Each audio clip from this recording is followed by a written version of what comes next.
इक्षु आरोग्यम करके क्लिनिक्स हमारे चल रहे हैं, और पूरे हिंदुस्तान में अपने प्रकार में एक एटीएम बस, ऑल टाइम मेडिकल सर्विस की बस हम लोग चला रहे हैं, जो वर्तमान में राजस्थान में अपनी सेवाएं दे रही है। अब हमारे टॉपिक के ऊपर मैं खाली 2 शब्द इतना ही कहना चाहूंगा कि जब परिवार में कोई भी समस्या आती है तो हम हमारे बड़ों के पास जाते हैं एक सही मार्गदर्शन के दृष्टिकोण से। आज कोरोना पूरे शहर में और पूरे हिंदुस्तान में, पूरी दुनिया में फैला हुआ है, और जानकारी थी, अतिशयोक्ति हमको सोशल मीडिया के माध्यम से मिल रही है, लेकिन उसकी पुष्टि किए बिना हम उसका अमलीकरण करते हैं, उसको फॉरवर्ड कर देते हैं, उसकी वास्तविकता जाने बिना। तो वास्तविक जानने की बहुत आवश्यकता है, और मैं इसी दृष्टिकोण को रखते हुए तेरापंथ प्रोफेशनल फोरम ने सूरत के हमारे परिवार के सबसे बड़े सदस्य और तेरापंथ धर्म संघ के सबसे बड़े श्रावक डॉक्टर निर्मल जी चौरड़िया, जो चीफ ट्रस्टी भी हैं हमारे तेरापंथ प्रोफेशनल फोरम के, उनके द्वारा हमको मार्गदर्शन प्राप्त होगा। हमारे बीच हमारे तेरापंथ प्रोफेशनल फोरम के राष्ट्रीय अध्यक्ष निर्मल जी कोटेचा सर भी यहाँ पे हैं, कैलाश जी जाबक जो पूरे वेस्ट जोन के अध्यक्ष हैं, और लगभग 11:15 के आसपास हमारे साथ सूरत शहर के मेयर भी साथ में जुड़ेंगे, क्योंकि मैंने बताया जैसे कि बस जो जानकारी है उसकी वास्तविकता और उसकी रियलिटी चेक होना बहुत जरूरी है, और नहीं तर हम गलत राह पर चल पड़ेंगे। तो यही दृष्टिकोण को ध्यान में रखते हुए हमने आज का इस वेबिनार का आयोजन किया हुआ है। सभी का एक बार पुनः स्वागत। ओम अरब। मेयर सब जुड़ चुके हैं मेरे ख्याल से। Thank you, sir. Now, for the introduction, I would like to call West Zone President, Mr. Kailash Ji Jabak. परम श्रद्धेय परम पावन आचार्य श्री महासमंत जी के चरणों में कोटि कोटि वंदन। टीपीएफ के आध्यात्मिक पर्यवेक्षक डॉक्टर मुनि रजनीश कुमार जी स्वामी के चरणों में सब भक्ति वंदना। हमारे टीपीएफ के चीफ ट्रस्टी डॉक्टर निर्मल जी चौरड़िया, जो आज के मुख्य वक्ता भी हैं, national president Shri Nirmal ji Kotecha, general secretary Shri Sushil ji Chordia, हमारे साथ सूरत के मेयर श्री जगदीश भाई पटेल भी जुड़ चुके हैं, टीपीएफ के नेशनल, जोनल एवं ब्रांच के ऑफिस बेरियर और वेबिनार में जुड़े हुए सभी पार्टिसिपेंट, सादर जय जिनेन्द्र। आज के वेबिनार के मुख्य वक्ता श्री निर्मल जी चौरड़िया हैं। आप सूरत के जाने माने चाइल्ड स्पेशलिस्ट हैं और आप निर्मल चिल्ड्रन एंड जनरल हॉस्पिटल के सीईओ हैं। आपका एक और हॉस्पिटल निर्माण कार्य चल रहा है। आप मेडिकल प्रोफेशन के साथ साथ एक बहुत अच्छे मोटिवेटर हैं, और मैं कह सकता हूं कि कुछ साल पहले तेरापंथ महिला मंडल ने एक सेमिनार का आयोजन किया था। मैंने उसको अटेंड किया था। निर्मल जी ने एक टिप दी थी कि अगर आप 55 साल के हैं तो आप 45 साल जैसे लगने चाहिए, और अगर आपकी जो सोच है वो 35 साल की होनी चाहिए, तो इसके अंदर फिजिकल और मेंटल दोनों का समावेश हो गया। तो ऐसी टिप देने वाले हमारे निर्मल जी, मैं चाहता हूँ आज के स्पीकर हैं, और जो कोरोना की जो परिस्थिति चल रही है उसके अंदर कुछ ऐसे ही हमें अच्छे टिप्स देंगे जो हम उससे याद रखेंगे। निर्मल जी काफी संस्थाओं से जुड़े हुए हैं। हमारी जो टीपीएफ की जो 65 से ज्यादा ब्रांचेस है और 5000 से ज्यादा प्रोफेशनल है, उस संस्था की चीफ ट्रस्टी है। तो मैं चाहूंगा आज हमें निर्मल जी कुछ अच्छी टिप्स देंगे, और जो कोरोना का जो वैश्विक प्रॉब्लम चल रहा है उसके बारे में एक अच्छी जानकारी प्रदान करेंगे। ओम अरहम।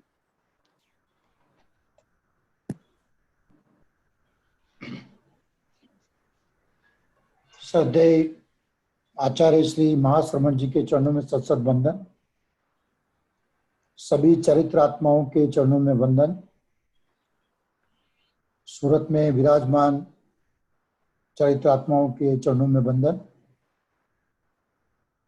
मुझे खुशी है कि आज इस प्रोग्राम में सूरत शहर के प्रथम नागरिक मेयर श्री डॉक्टर जगदीश भाई भी जुड़े हैं। वो आज इस प्रोग्राम के मुख्य अतिथि भी हैं, तो उनका भी तेरापंथ प्रोफेशनल फोरम सूरत के द्वारा स्वागत मैं कर रहा हूं। हमारे राष्ट्रीय अध्यक्ष Shri Nirmal ji Kotecha, west zone president Shri Kailash ji, Surat के president Rahul ji, Akhil ji, national secretary Sushil ji, सभी को अपना नमन करते हुए आज का ये जो मुख्य टॉपिक कोरोना रिलेटेड है कि कोरोना डर कितना वास्तविक और कितना अवास्तविक। कोरोना हम सब जानते हैं कि एक ऐसी बीमारी आई जिसकी किसी ने कल्पना नहीं की थी। जब दिसंबर में चाइना में सबसे पहले केसेस निमोनिया के निकले, 8-10 केस हुए, तब जाके कुछ समझ में आया कि ये तो वायरस का निमोनिया है। और फिर WHO ने जब इसको प्रमाणित किया कि ये कोरोना वायरस ही है, 2002 की साल में चाइना में पहले जो कोरोना, जिसको हम SARS-CoV-1 बोलते हैं, जो रेस्पिरेटरी सिंड्रोम जिसने किया था, वो भी एक कोरोना वायरस ही था। उसके बाद में मर्स जो बोलते हैं, मिडल ईस्ट रेस्पिरेटरी सिंड्रोम, जो मिडल ईस्ट में हुआ 2012 में, वो भी कोरोना वायरस ही था। लेकिन इस बार जो हुआ एक ज्योग्राफिक एरिया में लिमिटेड नहीं रह के और बहुत स्पीड से जब बढ़ा, तो WHO ने रियलाइज किया कि अब ये पैंडेमिक का रूप लेगा। जब WHO ने डिक्लेयर किया तब भी शायद इतनी सीरियसनेस नहीं थी कि क्या ये इस प्रकार से आगे बढ़ेगा कि वर्ल्ड में किसी भी कंट्री को बाकी नहीं रखेगा, या क्या इस प्रकार से ये आगे बढ़ेगा कि कहाँ जाके रुकेगा और कितनी जनसंख्या को ये असर करेगा, वो भी मालूम नहीं था और आज भी मालूम नहीं। हम भी मेडिकल प्रोफेशनल से जो जुड़े हुए हैं, मेरा खुद का 50 साल का अनुभव हो गया है और हमारे बहुत से डॉक्टर्स हैं जो शायद 50, 60, 70 साल का अनुभव भी रख रहे हैं। उन्होंने भी शायद अपनी लाइफ टाइम में ऐसा पैंडेमिक नहीं देखा, क्योंकि जो पैंडेमिक जो इतिहास में लिखा गया है, जो सबसे ज़्यादा पूरे वर्ल्ड की पॉपुलेशन को असर किया था, वो है स्पेनिश फ्लू 1918 में जब हुआ। और उसमें वर्ल्ड की पॉपुलेशन सिर्फ 35 करोड़ थी और ये माना जा रहा है कि 5 से 10 करोड़ लोग उस समय इससे ग्रसित हुए थे। यानी उस समय जो भी पॉपुलेशन रही होगी उसका 20 से 25% हिस्सा इसमें 1918 के स्पेनिश फ्लू में सफर किया था। टेक्नोलॉजी बदल गई, मेडिकल साइंस ने बहुत प्रगति की। साइंस और टेक्नोलॉजी के कारण वर्ल्ड के दुनिया के किसी भी कोने में जो भी चीज हो रही है उसका बहुत जल्दी नॉलेज भी आ जाता है, काफी प्रगति भी हो जाती है। लेकिन क्योंकि ये वायरस जो 2002 का वायरस था वैसा वायरस नहीं था, भले ही वो कोरोना था, लेकिन इसने अपना स्ट्रक्चर चेंज कर लिया था। और अभी भी हम देख रहे हैं कि पिछले 5 या 6 महीने में इसमें बार बार म्यूटेशन हुए हैं। तो ये वायरस भले ही कोरोना वायरस जाति का रहा, लेकिन ये शरीर में जाके कैसे तकलीफ दे रहा है, कैसे बीमारी फैला रहा है, कैसे इसका इलाज करें, ऐसे देखा जाए तो कोई नो हाउ हमारी मेडिकल फैकल्टी में किसी के पास नहीं।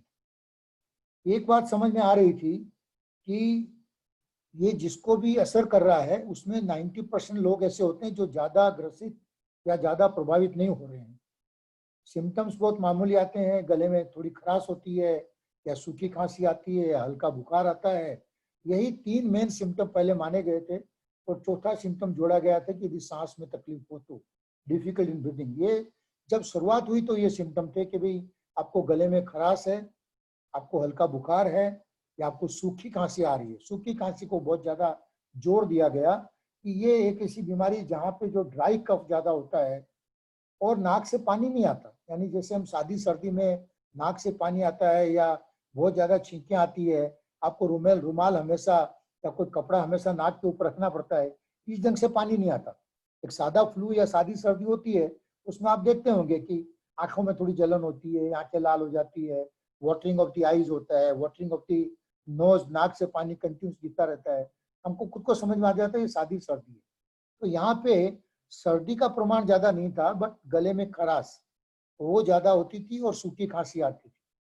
दूसरा देखा गया जो फ्लू, जो नेचुरल फ्लू होती है उसमें फीवर जब 1-2 दिन के बाद काफी तेज हो जाता है, 102, 103, कभी कभी हाई ग्रेड फीवर भी आता है।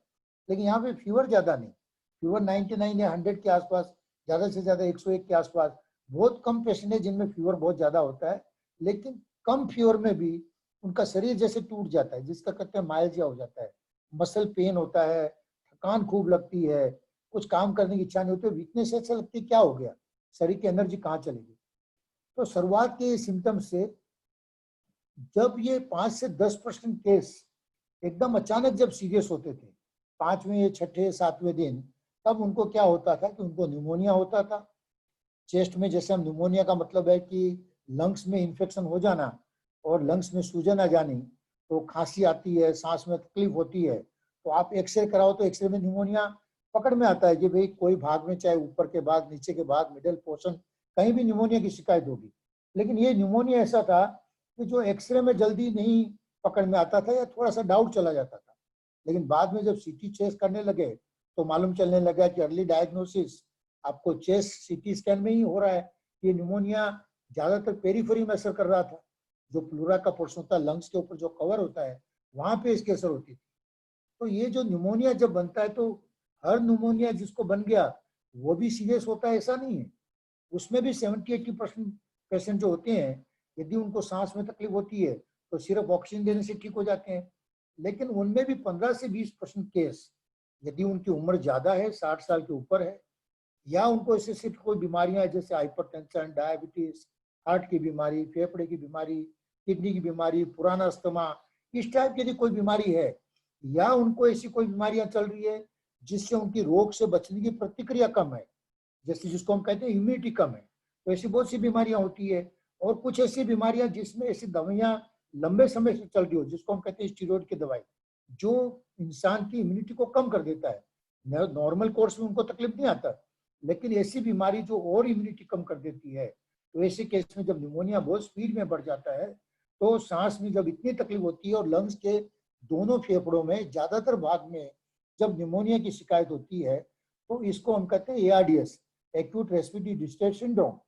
तो डॉक्टरों को ये मालूम था कि अब ये ARDS हो रहा है, तो ARDS का इलाज तो डॉक्टरों को मालूम था, ऐसे पेशेंट को हम ICU में रखो, ऐसे पेशेंट को जल्दी वेंटिलेट करो, उनको नाक और या मुंह से फेफड़े में ट्यूब उतार के, जिसको हम एंडोट्रिकल ट्यूब कहते हैं, डाल के और उसको मशीन से कनेक्ट कर दो। और ये मशीन से कनेक्ट करते तो ARDS का हमें मालूम है, आज से 20 साल 25 साल पहले जब ARDS का ट्रीटमेंट करते थे तो 25% 30% मोर्टेलिटी हो जाती थी, ICU में ज्यादातर पेशेंट नहीं बच पाते थे। अब मोर्टेलिटी 1% या 2% में आ गई है। यानी टेक्नोलॉजी का जो सुधार हुआ, वेंटिलेटर अच्छी क्वालिटी के आ गए, डॉक्टर्स का ट्रेनिंग था, इंटेंसिव केयर की ट्रेनिंग थी, ये सब था, तो ARDS के केस अच्छी तरह मैनेज कर रहे थे। लेकिन हमने क्या देखा कि पहले 2 महीने में जो वर्ल्ड के, वेस्टर्न वर्ल्ड के, जिन्होंने ये मेडिकल टेक्नोलॉजी हमसे बहुत ज्यादा सुपीरियर है, वहाँ की ट्रेनिंग भी ज्यादा सुपीरियर है। मैं ज्यादा का मतलब ये नहीं कि हम डॉक्टर्स अच्छे नहीं है, वी आर गुड डॉक्टर्स, लेकिन एक एडवांसेज जो टेक्नोलॉजिकल एडवांसेज है हम उससे इनकार नहीं कर सकते। उनका इंफ्रास्ट्रक्चर हमारे से ज्यादा अच्छा, फिर भी मोर्टेलिटी नहीं ज्यादा क्यों हुई? इटली में, स्पेन में, अमेरिका में, जर्मनी में जब ये ARDS के केस हो रहे थे, तो जिनको भी वेंटिलेटर पर डालते थे मोर्टेलिटी बढ़ती थी। बीमारी से बचने की जगह मोर्टेलिटी बहुत फास्ट बढ़ने लगी, कुछ कंट्री में मोर्टेलिटी 10% तक पहुंच गई थी। तो इसने क्या बताया कि भले ही हम ऐसे पेशेंट को ARDS के रूप में ट्रीट कर रहे हैं, लेकिन इनका मैनेजमेंट कुछ डिफरेंट है। इनके लंग्स को जो प्रभावित कर रही है बीमारी, वो कुछ अलग ही कारण हो रहा है। तो जब डेथ हुई तो उनका ऑटोप्सी किया गया। ऑटोप्सी का मतलब क्या होता है कि जब डेथ होती है तो बाद में फैमिली की कंसेंट लेके, जैसे हम पोस्टमार्टम करते हैं, ऐसे ही हम देखते हैं कि ऑर्गन्स में क्या चेंजेस हुए, ये डेथ क्यों हो गई। हम ट्रीटमेंट सही कर रहे हैं, हम ARDS का इलाज कर रहे हैं, टाइमली वेंटिलेटर पे पेशेंट को डाल रहे हैं, और फिर भी ये न्यूमोनिया ठीक क्यों नहीं हो रहा। तो जो ऑटोप्सी की गई उसमें ये पाया गया कि ये जो फेफड़े होते हैं, उसकी जो पतली खून की नलियां होती है वो ब्लॉक हो जाती है। जो खून जो पतला होता है उसकी जगह गाढ़ा होने लग जाता है, और वो खून उन नलियों को ब्लॉक कर देता है, जिसके कारण लंग्स में ब्लड की सप्लाई कम होने लग जाती है, जो खून मिलना चाहिए वो नहीं मिलता है। और साथ साथ जो वायरस का मल्टीप्लिकेशन होता है अंदर, ये वायरस जब अंदर फैलता है तो अंदर ये फेफड़े को डैमेज करता है, जो फेफड़े की नलियां होती है उसको भी ब्लॉक कर देता है। ये बात समझ में आई कि जो मैकेनिज्म जो है निमोनिया का, ये डिफरेंट है। जो दूसरे बैक्टीरिया या दूसरे वायरस, हमने स्वाइन फ्लू भी देखा 2008-9 में, स्वाइन फ्लू के कितने केसेज हुए, उसमें भी एआरडीएस हुआ, उसमें भी एक प्रकार डर का वातावरण था, लेकिन स्वाइन फ्लू का जो निमोनिया था वो दवाइयां भी थी उसके लिए, उसके सामने स्पेसिफिक मेडिसिन थी स्वाइन फ्लू की वायरस के सामने। प्लस हम जब वेंटिलेटर इलाज करते थे तो जैसे दूसरे एआरडीएस ट्रीट करते थे वैसे करते थे, और हमारी मोर्टेलिटी बहुत कम हो गई थी और पेशेंट आराम से बच जाते थे, तो धीरे धीरे उसका डर भी खत्म हो गया। यहाँ पे क्या हुआ कि ये एआरडीएस जो था, जैसे मैंने आपको समझाया कि मैकेनिज्म जो था वो एक अलग प्रकार से था। इसमें खून का गाढ़ा हो जाना और खून की नलियों का ब्लॉक कर देना, जिससे ब्लड सप्लाई ऑर्गन को कम हो जाना, और उसके कारण ये कॉम्प्लिकेशन लंग में देखे गए। धीरे धीरे जैसे जैसे केसेस बढ़ते गए तो ये चीज समझ में आई कि शुरुआत में जो हम मानते थे कि ये सिर्फ फेफड़ों की बीमारी है, ये सिर्फ निमोनिया करता है, और 80-90% केसेज में मामूली असर होती है और पेशेंट बिल्कुल ठीक हो जाते हैं। सिर्फ 5 से 10% केस जिसमें निमोनिया बहुत ज्यादा बढ़ जाता है, ऑक्सीजन देना पड़ता है, यदि ऑक्सीजन से ठीक नहीं होते तो छोटी मशीन लगानी पड़ती है जिसको हम बाईपेप कहते हैं, हाई फ्लो नेजल कैनुला कहते हैं, और उससे यदि नहीं ठीक होते तो 5% केस जिनको इन्वेजिव वेंटिलेशन, जिसमें आप सांस की नली में ट्यूब डालते हो और फिर उसको मशीन से कनेक्ट करते हो, ये 5% केस होते हैं जिनको high critical care in ICU देना पड़ता है। लेकिन हमने देखा कि मोर्टेलिटी फिर भी ज्यादा थी। जो इन्वेजिव वेंटिलेशन से मोर्टेलिटी ऑलमोस्ट 80-90% थी। लेकिन जब ये बात समझ में आई कि ये जो खून जो गाढ़ा हो जाता है, जिसके कारण ये बीमारी न सिर्फ फेफड़ों को प्रभावित करती है लेकिन शरीर के दूसरे ऑर्गन्स में भी इसका इन्वॉल्वमेंट होता है, तो ये पाया गया। इसके कारण हार्ट अटैक के केसेस भी हो जाते हैं, इसके कारण ब्रेन में स्ट्रोक भी आ जाता है, इसके कारण किडनी पे भी असर आती है क्योंकि ब्लड सप्लाई किडनी की कम हो जाती है। तो जो 5 से 10% केस बहुत ज्यादा सीरियस होते हैं, वो पेशेंट को न सिर्फ बीमारी लंग्स तक रह के कभी कभी दूसरे ऑर्गन्स में भी चली जाती है, जिसको हम कहते हैं मल्टी ऑर्गन फेलियर। और जब एक से ज्यादा ऑर्गन को प्रभावित करती है बीमारी, तब रिस्क बहुत ज्यादा बढ़ जाती है और मोर्टेलिटी रेट ज्यादा होती है। अब ये इतने सब बात समझने के बाद एक बात क्लियर समझ में आई है कि कोरोना वायरस जो है, ये भले ही बीमारी काफी स्पीड में फैली, वर्ल्ड के किसी भी कंट्री को बाकी नहीं रखा इसने, और सब जगह आज भी नए केस आ ही रहे हैं, और इंडिया में भी हम देख रहे हैं पिछले महीने 2 महीने से कि धीरे धीरे केस बढ़ते जा रहे हैं। अब एवरीडे लगभग हमारे 50,000 नए केस आने लग गए, यानी 2 दिन में 12 लाख से हम 13 लाख पे पहुंच गए। अब 13 लाख से भी मॉर्निंग का फिगर देख रहा था, 13,85,000 हो गए। तो मे भी आने वाले कुछ दिनों में लाख केस भी रोज के आएंगे। तो ये बट नेचुरल है, इसमें ऐसा नहीं है कि हम बीमारी को कंट्रोल नहीं कर सके, हमने बीमारी को बहुत ही अच्छी कंट्रोल किया। और मैं आपको कुछ तथ्य बताना चाहूंगा, क्योंकि जहां तक डर की बात है तो मैं पहले वास्तविकता समझाने की कोशिश करूंगा कि किसी भी कारण से हम बहुत फॉर्चुनेट रहे या नसीबदार रहे कि एक तो बीमारी हमारे यहाँ लगभग 1 से 1.5 महीने देर से आई।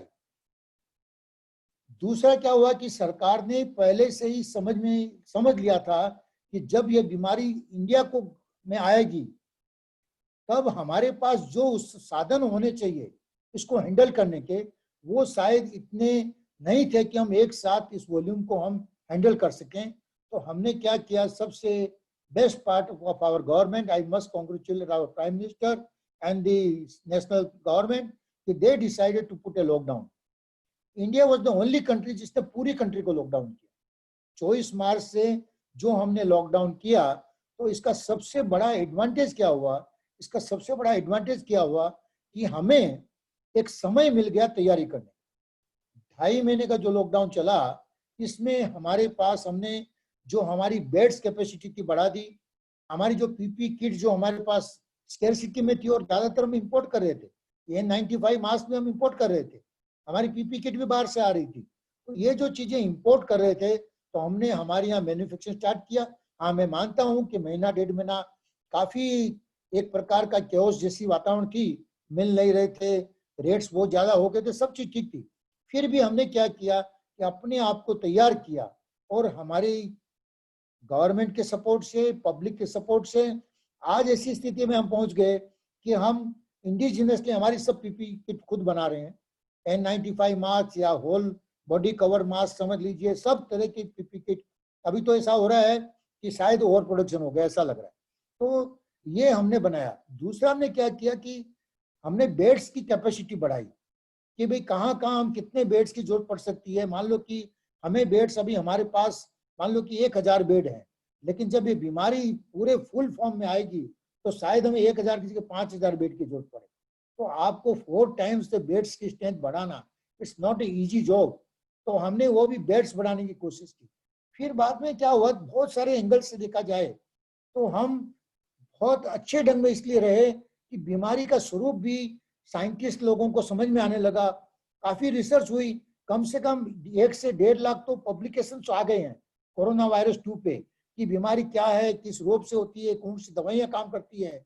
तो अब 6 महीने के बाद में हमें ये समझिए कि ऑलमोस्ट बीमारी के बारे में सब चीज समझ में आ गई। बीमारी क्या करती है वो समझ में आ गया। बीमारी सिर्फ फेफड़े पे नहीं रह के बॉडी के दूसरे पार्ट्स को भी इन्वॉल्व करती है, वो भी समझ में आ गया। ये भी समझ में आ गया कि 80% पेशेंट्स को सिर्फ बीमारी के नाम से डरने की जरूरत नहीं है। आप उसको ऐसे जैसे दूसरा सादा फ्लू है वैसे ही लीजिए, और 80% पेशेंट को हम घर में रख के भी उनका इलाज कर सकते हैं। ताकि जो शुरू के महीने 1.5 महीने में ऐसा हुआ था कि जहां कोविड-19 या कोरोना की बीमारी का स्टैंप लग गया और पेशेंट भी घबराता था, डॉक्टर भी घबराते थे, अस्पतालें फुल हो गई थी, बेड्स नहीं मिल रहे थे, क्योंकि कोरोना का डायग्नोसिस लगा तो इसका मतलब अस्पताल में भर्ती करो, क्या हो जाएगा।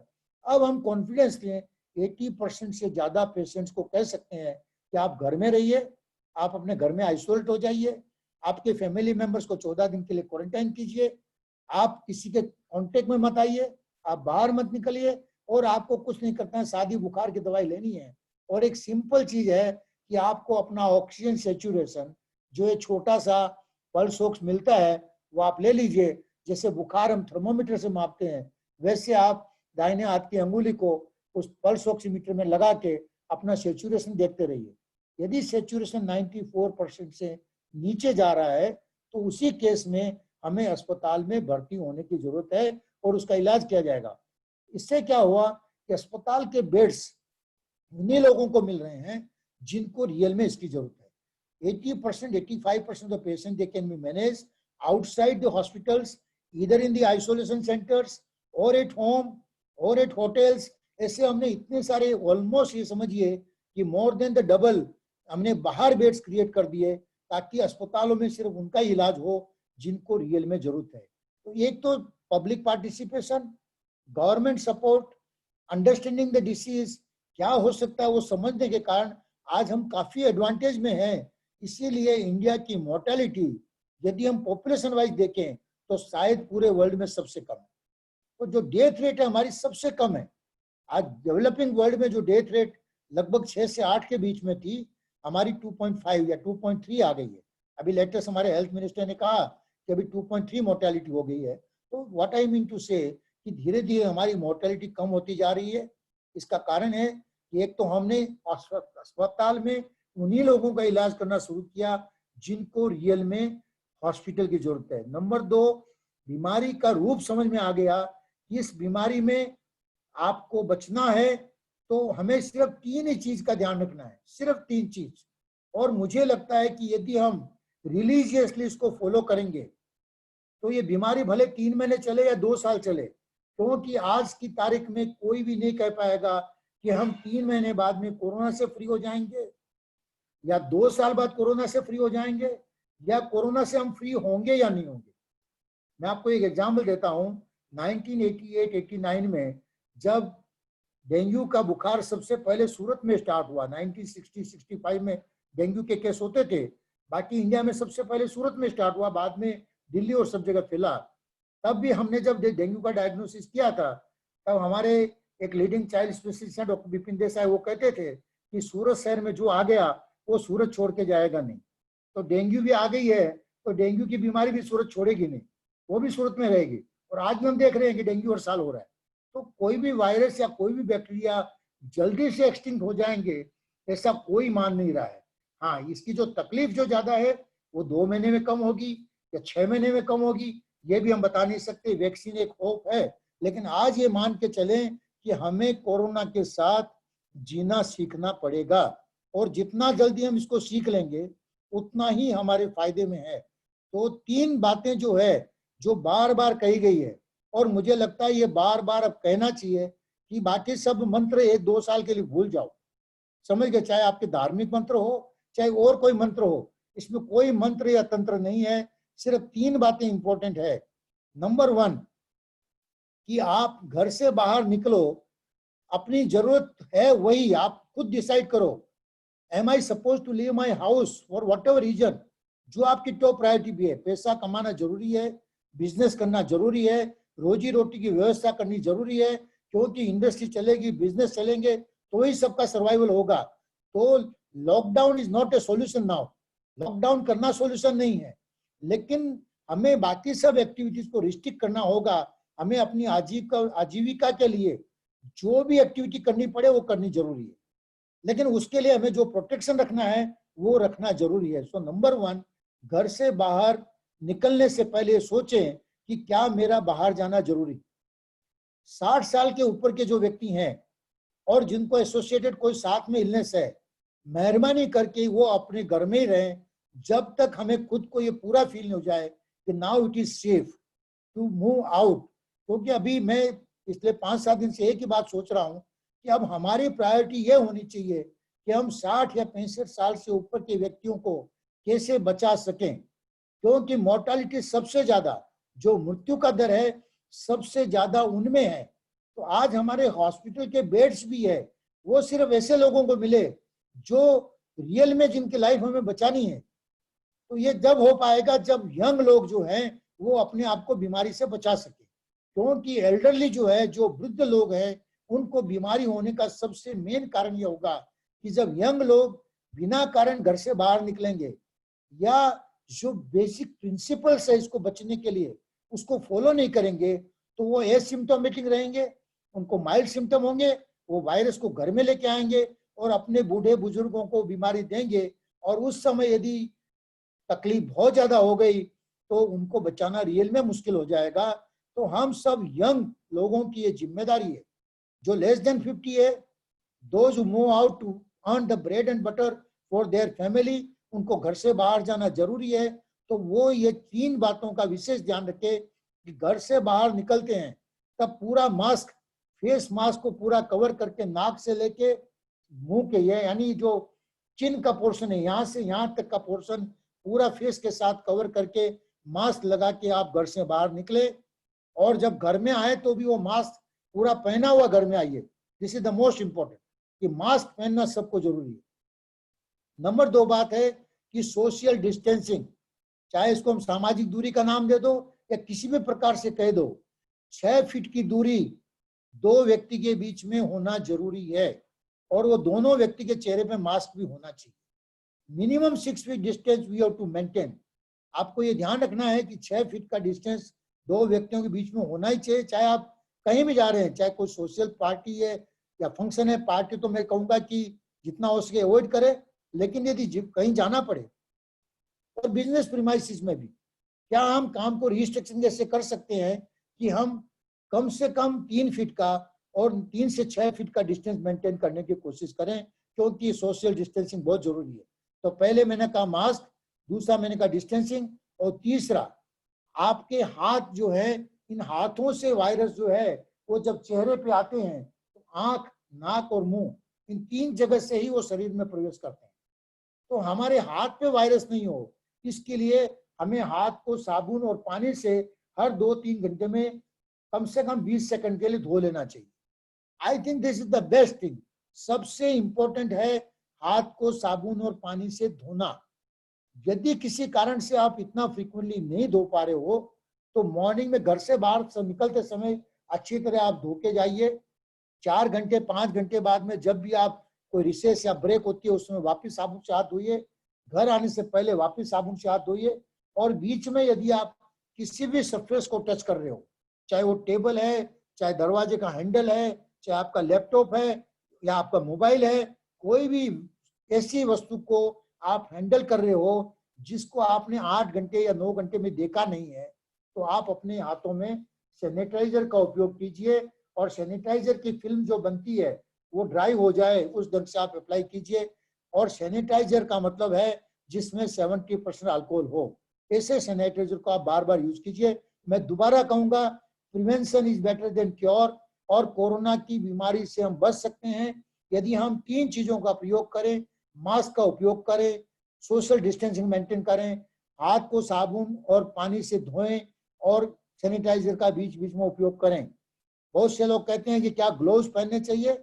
मैं ये मानता हूं कि ग्लोव्स पहनने का ज्यादा फायदा नहीं है, लेकिन हाँ, यदि आप वेंडर हैं या कोई सब्जी का काम दे रहे हैं या दुकान की शॉप में कर रहे हैं तो आप ग्लोव्स पहन सकते हैं। लेकिन सबसे बड़ी प्रॉब्लम यह है कि क्या आपने ग्लोव्स पहनने के बाद भी सैनिटाइजर का यूज किया या नहीं किया, क्योंकि ग्लोव्स पहन के एक शूडो प्रोटेक्शन आ जाता है। अरे मैंने तो ग्लोव्स पहने हुए हैं, लेकिन ग्लोव्स आप 4 घंटे से पहने रखे हैं, वही ग्लोव्स वाले हाथ आप नहीं टच कर रहे हो और आप सैनिटाइजर का यूज नहीं कर रहे हो, तो आप वापस वायरस का इन्फेक्शन फैला रहे हो।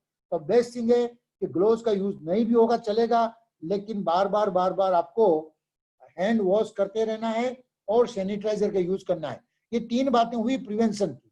और मैंने जैसे कहा कि अब हम सबका ये कर्तव्य है कि अपने घर के बुजुर्गों का ध्यान रखें, और उनका ध्यान रखने का सबसे बड़ा उपाय है कि उनको बीमारी हमारे कारण नहीं हो, इसलिए वो घर से बाहर नहीं जाए। और हम जब घर में आते हैं तो सबसे पहले हम बाथरूम में जाके पूरा स्नान करें, अच्छी तरह से have a good shower bath, और उसके बाद में अच्छी तरह से आप अपने कपड़े चेंज करके एंड फिर बुजुर्गों से मिलें।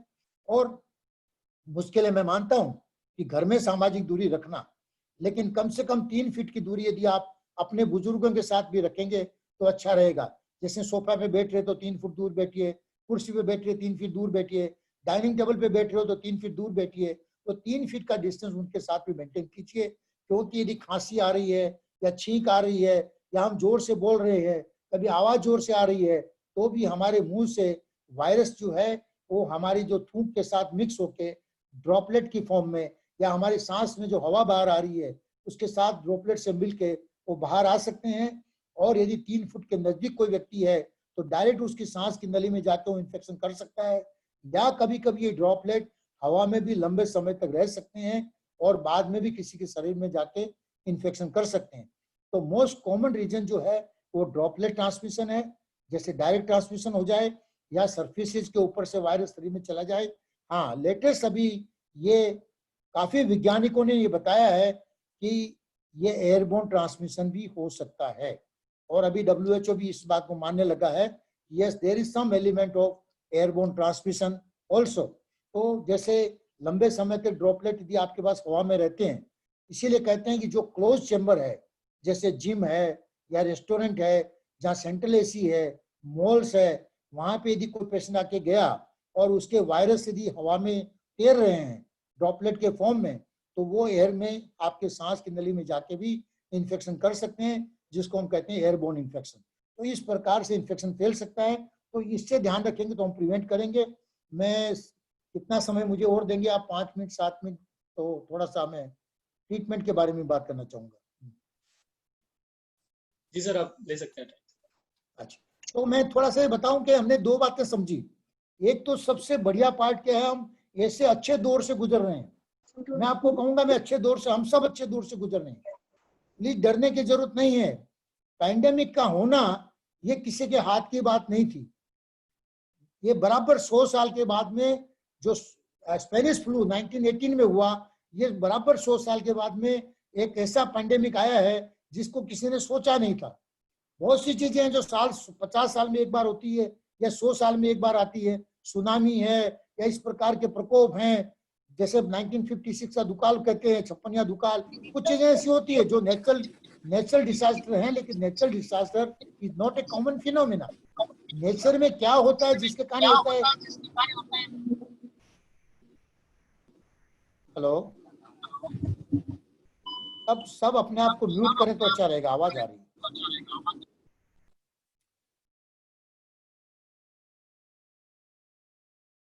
हुआ जिसके कारण ये पैंडेमिक हुआ, ये हमारे हाथ की बात नहीं थी। और हमें दुख है कि जहां से भी शुरुआत हुआ या जो वेस्टर्न वर्ल्ड था जिस जहां पहले शुरुआत हुआ, वहां इनिशियल 2 महीने में काफी मोर्टेलिटी भी बढ़ी, क्योंकि बीमारी के बारे में मालूम नहीं था। धीरे धीरे जैसे बातें समझ में आने लगी, आज हम ऐसी स्थिति में हैं कि आज हमारे पास इस बीमारी का ऑलमोस्ट समझिए कि पूरा नॉलेज है, कैसे इसको हम ट्रीटमेंट देना चाहिए उसका मालूम है, बीमारी कैसे प्रोग्रेस करती है वो मालूम है, बीमारी जैसे अलग अलग सिस्टम को अफेक्ट कर रही है। अभी जैसे पेट में दर्द हो रहा है, लूज मोशन हो रहे हैं, यदि आपको 2-3 दिन बुखार आया और 8वें 9वें दिन पेट में दर्द या पतली टट्टियां होने लगी, तो ये कोरोना के कारण भी हो सकता है, ये सिंपल गैस्ट्रो नहीं है। तो इसके लिए ये डरने की जरूरत नहीं है। लेकिन आज हम बीमारी को समझ पाए तो डॉक्टर भी आपको अच्छी तरह से गाइड करेंगे कि यस ये कोरोना हो सकता है, आप डरिए मत, लेटेस्ट डायग्नोसिस के बाद में इसकी जो भी ट्रीटमेंट है हम करेंगे। और दूसरा क्या, सीरियस से सीरियस केस अब ये समझ में आ गया कि उनकी ट्रीटमेंट कब करनी चाहिए and what is the right time to treat. जैसे अब इस क्लियर जो आज तक का पिक्चर है वो क्लियर पिक्चर ये है, नंबर 1 एसिम्प्टोमेटिक केसेस, यानी ऐसे केसेस हैं जो वायरस इन्फेक्शन है बॉडी में चला गया, उनको किसी प्रकार का कोई चिन्ह नहीं है, यानी उनको भी मालूम नहीं है कि उनको ये वायरस का इन्फेक्शन हुआ, तो naturally they will not go to doctor, they will not complain, they are totally asymptomatic and they will get cured. ऐसे 40 से 50% पेशेंट जो ऑलरेडी कोरोना से अफेक्ट होके भी बिना ठीक हो गए, ऐसे भी हो सकते हैं। दूसरा होता है माइल्ड सिम्टम। माइल्ड सिम्टम में आता है जैसे मैंने कहा, सूखी खांसी होना, गले में खराश होना, हल्का बुखार आना, शरीर में बॉडी पेन होना, माइल्जिया होना, सुस्ती होना, भूख कम लगना, तो ये थकान लगना, ये सब माइल्ड सिम्टम है। तो माइल्ड सिम्टम में क्या जब होता है तो आजकल तो पेशेंट खुद ही पूछता है कि डॉक्टर साहब कोरोना के सिम्टम लग रहे हैं। डायग्नोसिस तो पेशेंट ही कर रहा है, डॉक्टर को डायग्नोसिस की जरूरत ही नहीं है, क्योंकि उसको मालूम है कि घर में किसी एक को हो चुका है और अब वो तीसरा या चौथा मेंबर है घर में जिसको हुआ है, तो वो अपने आप ही बोल देता है कि मेरे को कोविड हो गया है, मेरे को कोरोना हो गया है। और कभी कभी तो बोलता है बताइए अब मैं कब टेस्ट कराऊं, अब मुझे सीटी चेस्ट कब कराना है, मैं करवा लूं, अभी खुद जाके करवा लूं। यानी ना अपने आप में डायग्नोसिस भी ज्यादातर लोग खुद ही करने लग गए कि हमको कोरोना हो गया है। तो मेरा ये कहने मतलब कि ये काफी सिम्टोमेटोलॉजी क्लियर हो गई है, लेकिन we are worried about atypical symptom. Atypical का मतलब होता है कि जो क्लासिकल सिम्टम नहीं है। जैसे क्लासिकल सिम्टम मैंने आपको बताया, आगे जाके किसी को चेस्ट पेन हो रहा है, वो लगता है शादी एसिडिटी है, आप ऐसा मत मानिए शादी एसिडिटी है। 9वें 10वें दिन हो सकता है चेस्ट पेन, कोई मायोकार्डियल कार्डियक कारण भी हो सकता है, पेट में बहुत ज्यादा दर्द होना। ऐसे केस होते हैं जैसे अपेंडिक्साइटिस का दर्द हो रहा है, और कहीं कहीं ऑपरेशन भी हो जाता है अपेंडिक्स समझ के, लेकिन अल्टीमेटली वो कोरोना के कारण है, क्योंकि खून की सप्लाई आंतों में कम होती है, जिसको हम इस्चेमिक पेन कहते हैं, जिसके कारण दर्द होता है। ऐसे स्ट्रोक के केसेज है, ऐसा देखा गया कि कोविड से ठीक हो गए, 2 हफ्ते 3 हफ्ते बाद में स्ट्रोक आ गया, क्योंकि उनका खून जो था वो मोटा था, पतला नहीं हुआ, तो खून की नलियां ब्लॉक हो जाती थी। तो ये जो एटिपिकल प्रेजेंटेशन या अलग प्रकार के प्रेजेंटेशन आ रहे हैं, वो भी अब हमें डॉक्टरों को समझ में आ रहा है और उनका भी अच्छी तरह से इलाज हो रहा है। तो अभी ट्रीटमेंट में 3 या 4 चीजें मेन है। नंबर 1 जैसे मैंने कहा, माइल्ड सिम्टम तक घर पे रहिए, आइसोलेशन रहिए, एक कमरे में रहिए, 14 दिन तक आपको अपने आप को आइसोलेट करना है, और आपको पूरे परिवार को 14 दिन तक बाहर नहीं निकलना है। वो आपको स्ट्रिक्ट क्वारंटाइन इंप्लीमेंट करना जरूरी है, क्योंकि यदि आप लाइटली लेके बाहर जा रहे हो तो दूसरों को आप इन्फेक्ट कर रहे हो।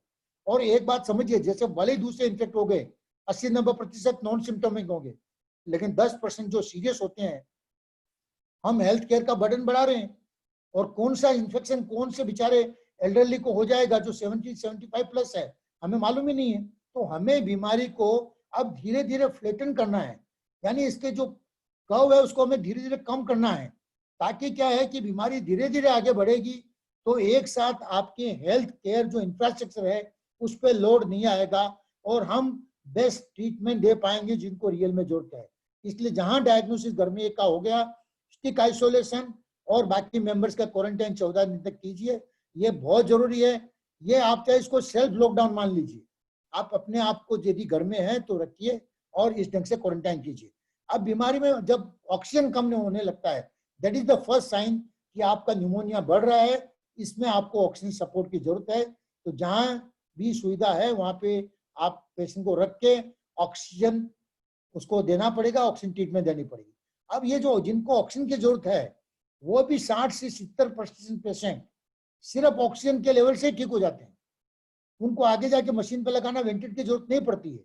लेकिन जो हाई रिस्क होते हैं, जिनकी एज ज्यादा है, एसोसिएटेड दूसरी बीमारियां हैं, और आप 10 लीटर 15 लीटर पर मिनट ऑक्सीजन लगा रहे हो, उसके बावजूद भी ऑक्सीजन लेवल जो है वो 90 से अंदर जाने लगता है, 85, 86, 87, 88, तो उनको कभी कभी बाहर मास्क लगा के, जिसको हम कहते हैं नॉन इन्वेजिव वेंटिलेशन, या बाहर नाक में नली लगा के हाई फ्लो कैंगुला बोलते हैं, जिससे हम ऑक्सीजन देते हैं तो लंग्स की नलियों को खुला रखते हैं ताकि ऑक्सीजन वहां तक पहुंच सके।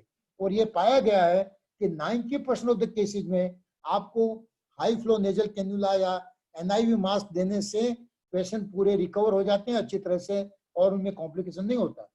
ये जो सीरियस पेशेंट होते हैं उसमें भी 10% केस में इन्वेजिव वेंटिलेशन, जो मैंने पहले कहा था, सांस के नली में ट्यूब डाल के मशीन से लगाते हैं उसको इन्वेजिव और देते हैं। और अब क्योंकि हमारी जो कहते हैं कि बीमारी को समझ लिया हमने, ये पहला जो सादा निमोनिया होके एआरडीएस होता था ऐसा नहीं है, क्योंकि इसमें खून की नलियों में खून के गट्ठे जम के ब्लॉक हो जाते हैं, तो डॉक्टर जल्दी ही खून पतला करने की दवाई चालू कर देते हैं ताकि क्या है कि खून के गट्ठे बने नहीं और नलियां ब्लॉक हो नहीं। तो न्यूमोनिया की जो असर जो पहले शुरू में पाई गई उससे कम होती है। और वेंटिलेशन में भी हमें एक स्ट्रेटेजी समझ में आ गई कि ऐसे पेशेंट को ज्यादा प्रेशर की जरूरत नहीं है, आप इनको वेंटिलेट भी कर रहे हो तो थोड़ी स्ट्रेटेजी चेंज करेंगे तो मोर्टेलिटी कम हो जाएगी। तो अभी सबसे बढ़िया है, हम ऐसे दौर से गुजर रहे हैं, बीमारी है लेकिन डर नहीं रखना है। मैं आपको सही कहता हूं, डर किसी भी चीज का इलाज नहीं है, इलाज है सिर्फ एक्शन। जहां डर है वहां एक्शन लीजिए। और यहाँ एक्शन क्या है, पहले 3 एक्शन बचने के लिए है, मास्क का उपयोग, सोशल डिस्टेंसिंग और हाथ को साबुन और पानी से बार बार धोना, ये पहला। और जरूरत के बिना घर से बाहर नहीं जाना, लेकिन काम के लिए, जीवन आजीविका कमाने के लिए जाना होगा और जाना जरूर भी है, तो आपको ये 3 प्रिंसिपल्स का फॉलो करना है।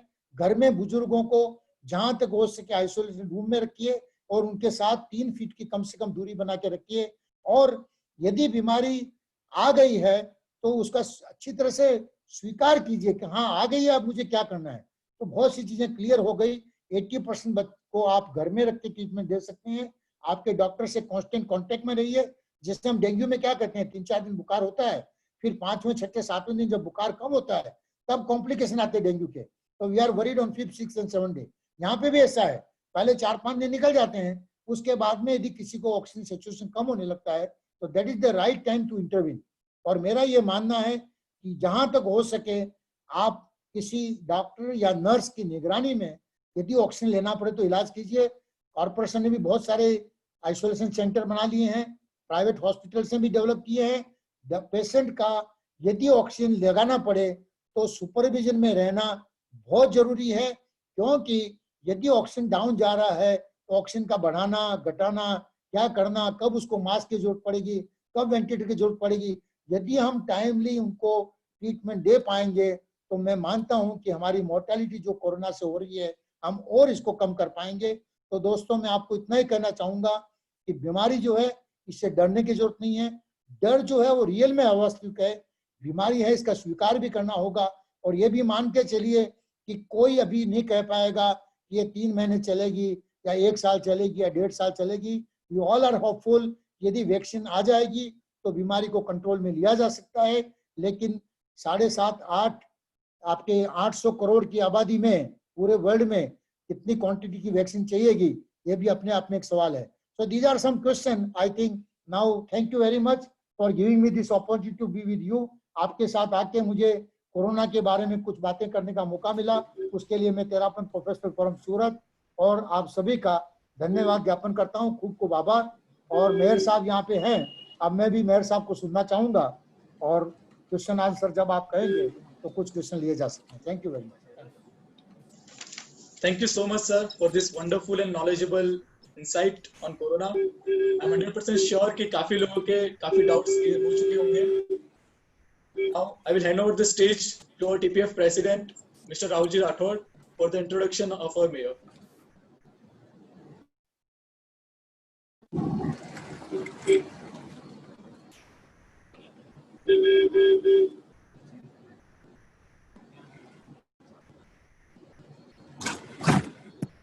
Sir, good morning.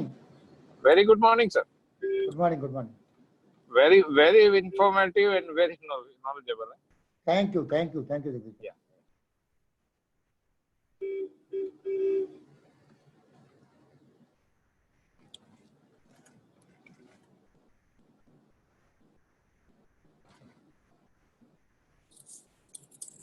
Rahul Rathore. Hello.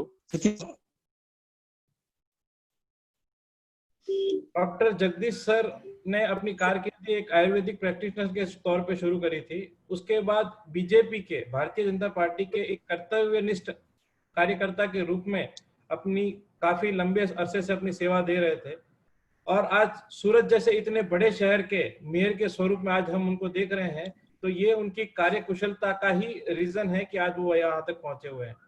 और मैं तो व्यक्तिगत तौर पे इतना अपने आप को धनी समझता हूँ कि मुझे जब भी कोई भी मार्गदर्शन चाहिए तो सर ने बेझिझक बोला है कि कभी भी तुमको काम पड़े आधी रात को तुम मेरे को फोन कर सकते हो, और व्यक्तिगत तौर पे उनसे मेरे को नॉलेज मिलता रहता है, ज्यादा कुछ न कहते हुए। और अभी की जो वास्तविकता है वो हमारे से ज्यादा बढ़िया और अच्छी तरीके से सर जानते हैं, और सर ने अपने बिजी शेड्यूल में से हमको समय दिया, उसके लिए हम आभारी भी हैं। Over to you sir, Jagdish sir.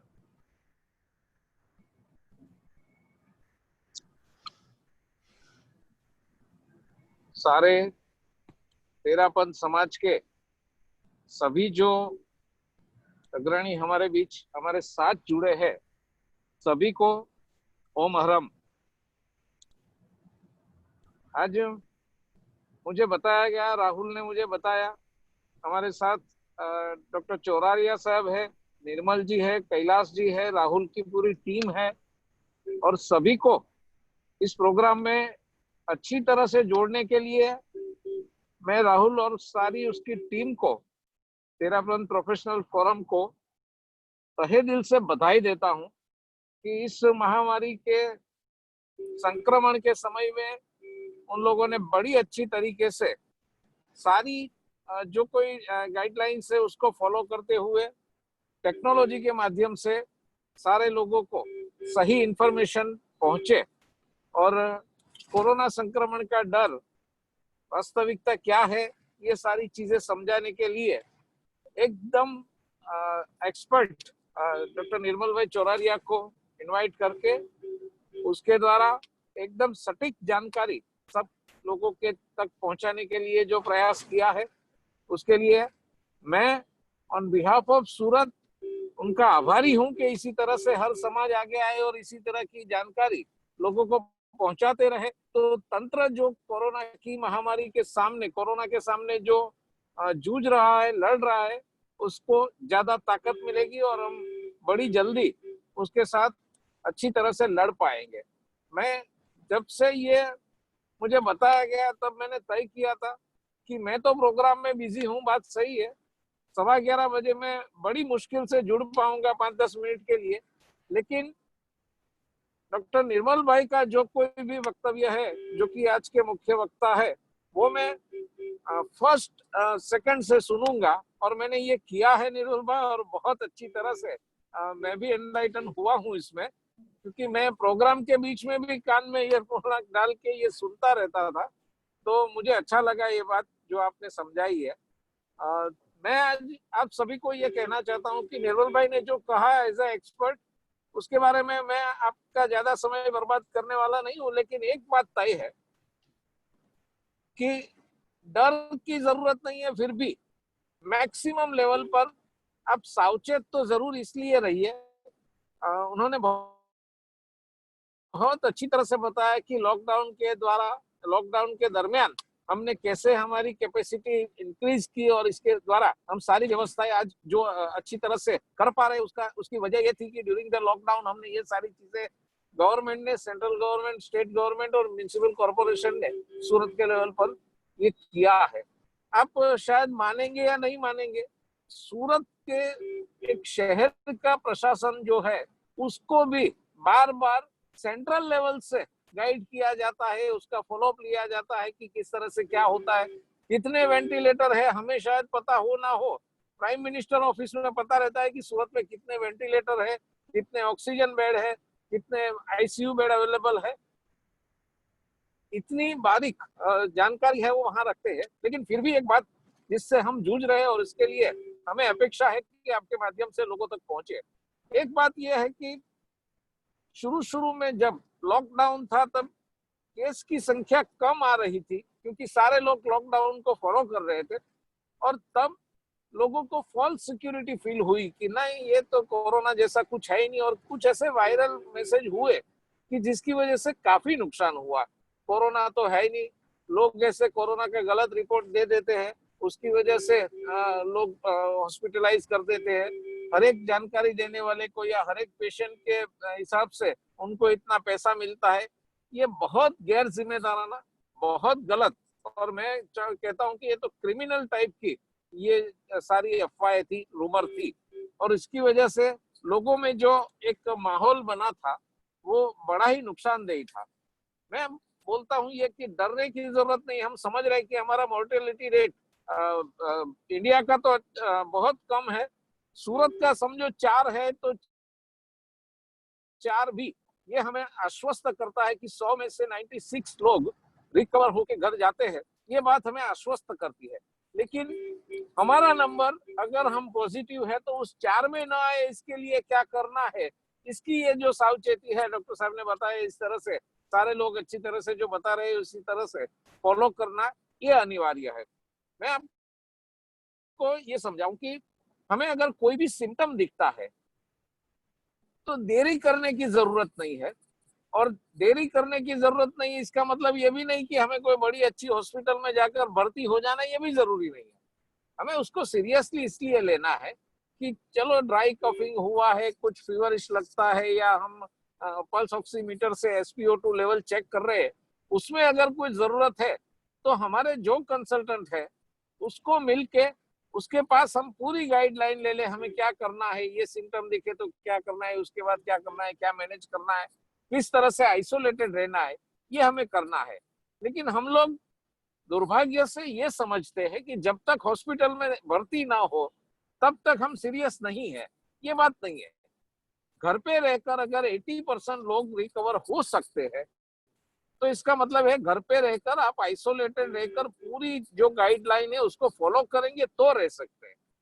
बाकी अगर घर पे है तो सीरियस नहीं है, हमें कुछ भी नहीं है, थोड़ा सा बुखार है, थोड़ी सी कफ है, लेकिन ये तो ऐसे भी आती है, मैं कल भीगा था, बारिश आई थी, ये हुई थी तो हुआ, ऐसे करके अगर हम हमारी जो सावचेती है कम करेंगे तो मुश्किल रहता है।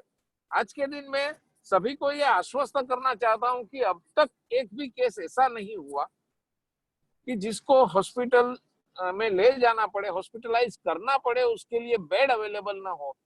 ऐसा एक भी केस अभी तक नहीं बना है।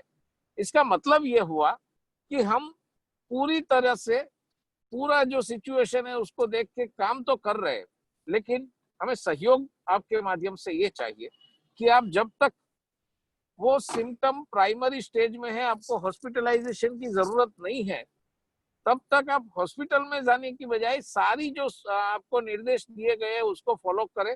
जैसे बहुत अच्छी तरह से डॉक्टर साहब ने बताया, SMS बहुत जरूरी है। SMS अभी बहुत फेमस भी हो चुका है। SMS मतलब सैनिटाइज करिए अपने हाथ को, मास्क पहनिए और सोशल डिस्टेंसिंग रखिए। ये 3 चीजें जो साहब ने बताई उसको सीरियसली फॉलो करें। बहुत अच्छी तरह से ये भी बात बताई गई कि हमें कोई धंधा, रोजगार, व्यवसाय, कारोबार बंद करके घर में बैठ जाना ऐसा पॉसिबल नहीं है। लेकिन आप तय कर लीजिए कि हमारा रोजगार एक परिवार के सभ्य से चल सकता है तो एक ही जाए, जो जाए उसकी इम्यूनिटी अच्छी हो। इम्यूनिटी अच्छी होने के लिए उसको जो कुछ भी करना है वो उसके उपाय करे, चाहे वो प्राणायाम करे, चाहे वो योगा करे, चाहे वो इम्यूनिटी बूस्टअप करने की कोई दवाई जो हमें आयुष मंत्रालय ने सजेस्ट किए वो ले। अपने घर के खुद के खुराक से ये इम्यूनिटी बढ़े, इस तरह का खुराक अपने यहाँ बना के वो लेना शुरू करे परिवार के सदस्यों को। ये सबसे जरूरी है। दूसरी बात यह है कि हमारे यहाँ, हमारे आस पास पड़ोस में सारे लोग हैं, उसका एक बार मेडिकल चेकअप हो प्राइमरी लेवल पर। उसके लिए सरकार ने बड़ी अच्छी तरह से धन्वंतरी रथ जो 120 के करीब पूरे शहर में भेज रहे हैं हर बार, और हर रोज उसका रूट बना के जाते हैं। वहां भी प्राइमरी लेवल पर हम दिखा दे तो वो भी अपना SpO2 लेवल चेक कर देते हैं, वो अपना टेम्परेचर चेक कर देते हैं, आपकी हिस्ट्री लेते हैं। प्राइमरी लेवल पर भी अगर उसको सर्च किया जाए तो उन लोगों को पता चल जाता है। ये इसलिए करना पड़ा कि लोग अपने आप इतने सीरियस नहीं ले रहे थे अपने प्राइमरी जो सिम्टम्स थे उसको, इसके लिए ये करना पड़ा। तो लोगों को इसका भी फायदा अगर अच्छी तरह से पहुंचे, इसके लिए गाइड किए जाए तो भी अच्छा है। तीसरी बात यह है कि हम लोग हॉस्पिटल में जाने के बाद भी वहां के जो प्रोटोकॉल है अगर फॉलो नहीं करते तो मुश्किल होती है। मैं बड़े दुख के साथ कहता हूँ, रोज मैं स्मीमेर हॉस्पिटल जाता हूँ, वहाँ इतने रिलेटिव्स होते हैं जो जिद करते हैं कि हमें हमारे मम्मी के पास जाना है, पापा को देखने जाना है, अंदर हमारे परिवार के ये सदस्य है उसके पास जाना है। इसका मतलब ये है कि अभी भी वो सीरियस नहीं है और ये नहीं समझते कि कोई बीमार सदस्य है परिवार का, वो हॉस्पिटलाइज है, तो उसको देखने के लिए परिवार के बहुत सारे लोग वहां इकट्ठे होते थे। ये बीमारी और वो बीमारी दोनों अलग बीमारी है, इसमें बिल्कुल अलग रह के इलाज करने वाली ये बीमारी है। तो ये अभी बहुत जल्दी समझ लेने की जरूरत है। दूसरी बात मैं ये कहना चाहता हूँ कि अगर किसी को भी आई बीमारी तो उसके बाद आपके मन में जो जो कोई भी ख्याल है उसका वो निकाल के एक एक्सपर्ट जो डॉक्टर है जिसके ऊपर आपका भरोसा है उसकी हर एक सूचना को पूरी तरह से पालन करने से ये बीमारी को जरूर हरा पाएंगे। लेकिन इसमें अगर बहानाबाजी शुरू करेंगे, मैं ये करूं तो चलेगा या नहीं, मेरे को इससे हो जाता है लेकिन मैं HCQS लूंगा तो मुझको एसिडिटी बहुत बढ़ जाती है, ये जो भी चीज है एक बार हिस्ट्री अपने डॉक्टर को दे दीजिए, बाद में उसकी पूरी सूचनाओं का पूरी तरह से अगर पालन करेंगे तो ये चीज सही हो पाएगी। आपके परिवार के सदस्य आपको बड़े प्यारे ही होंगे, आपके बुजुर्ग हो या बच्चे हो, उसकी सुरक्षा की जिम्मेदारी भी घर के जो युवा सदस्य है उसके ऊपर है, क्योंकि उनके द्वारा अगर बुजुर्गों की और बच्चों की पूरी केयर ली जाएगी तो उनको संक्रमण से बचाया जा सकता है। इसके लिए भी पूरी कोशिश करनी ये जरूरी है। मैं हर बार मैं FB पर बार बार लाइव होता था तब भी ये कहता था कि जीने मरने से ज्यादा जरूरी अगर कुछ नहीं है तो अपने घर में रहना जरूरी है। बाहर जाना तभी जरूरी है कि अपना धंधा रोजगार कारोबार चलाना आवश्यक है और उसके लिए जाना पड़ता है तो पूरी केयर लेके जाना ये जरूरी है। हम लोग नॉर्मल सिचुएशन में नहीं है, लेकिन इसका मतलब ये नहीं कि बहुत डर के हम जिए, ऐसा भी नहीं है। सावचेती के साथ जिए, इतना डर होना चाहिए, लेकिन बिल्कुल साइकोलॉजिकली हम डिस्टर्ब हो जाए इतना डर नहीं होना चाहिए। ये बात मैं आखिर तौर पर ये कहना चाहता हूँ। हम लोग साइकोलॉजिकली बहुत डिस्टर्ब हो जाते हैं। कई लोग मैंने ऐसे देखे कि एक बार उसका रिपोर्ट पॉजिटिव आया तो उसको ऐसा लगता है कि वो 4% जो है इसमें ही मैं आने वाला हूँ, इस तरह से मान के चलते हैं। तो मैं उनको ये बताना चाहता हूँ कि ये जरूरी नहीं है। आप पूरी केयर लेंगे तो मेरा भरोसा है कि 96% लोग आएंगे, उसमें हम क्यों नहीं आ सकते, हम क्यों रिकवर नहीं हो सकते। तीसरी बात यह है कि मैंने हॉस्पिटल में जाके देखा है और आदरणीय डॉक्टर चौरारिया साहब मुझसे सहमत होंगे, जो आदमी एक बार भर्ती होता है वो जब तक हॉस्पिटल में रहता है तब तक उसको उसके फैमिली का एक भी व्यक्ति देखने को नहीं मिलता, क्योंकि ये बीमारी की जरूरत है कि किसी को नहीं आना देना चाहिए। इसके लिए वो ये फील करता है कि मुझे कोई देखने नहीं आया, मुझे हॉस्पिटल में डाल दिया, इतने दिन तक 10 दिन तक कोई मुझे देखने तक नहीं आया। अब होता तो ये है कि डॉक्टर जो राउंड पर आते हैं, पैरामेडिकल स्टाफ, नर्सिंग स्टाफ जो जाता है वो भी PPE किट लगा के जाता है, तो ये मानव चेहरा किसी को देखने ही नहीं मिलता। इसकी वजह से बहुत डिस्टर्ब रहता है। हमारा माइंडसेट ये रहता है कि हम अगर बीमार है तो ज्यादा लोग हमें पूछे, दिन में 4 बार पूछे, ये खाएंगे, ये पका दूं, ये बना दूं, ये मंगवा दूं, ये दवाई ली, आप कैसे है, अभी कैसा लग रहा है। ऐसी हमारी आदत हो गई है, माइंडसेट ऐसे हो गए कि हमें पूछने चाहिए, हम बीमार है तो बीमार की वजह से हमारी ज्यादा केयर लेनी चाहिए। अब ये चीज तो बिल्कुल है ही नहीं इसमें।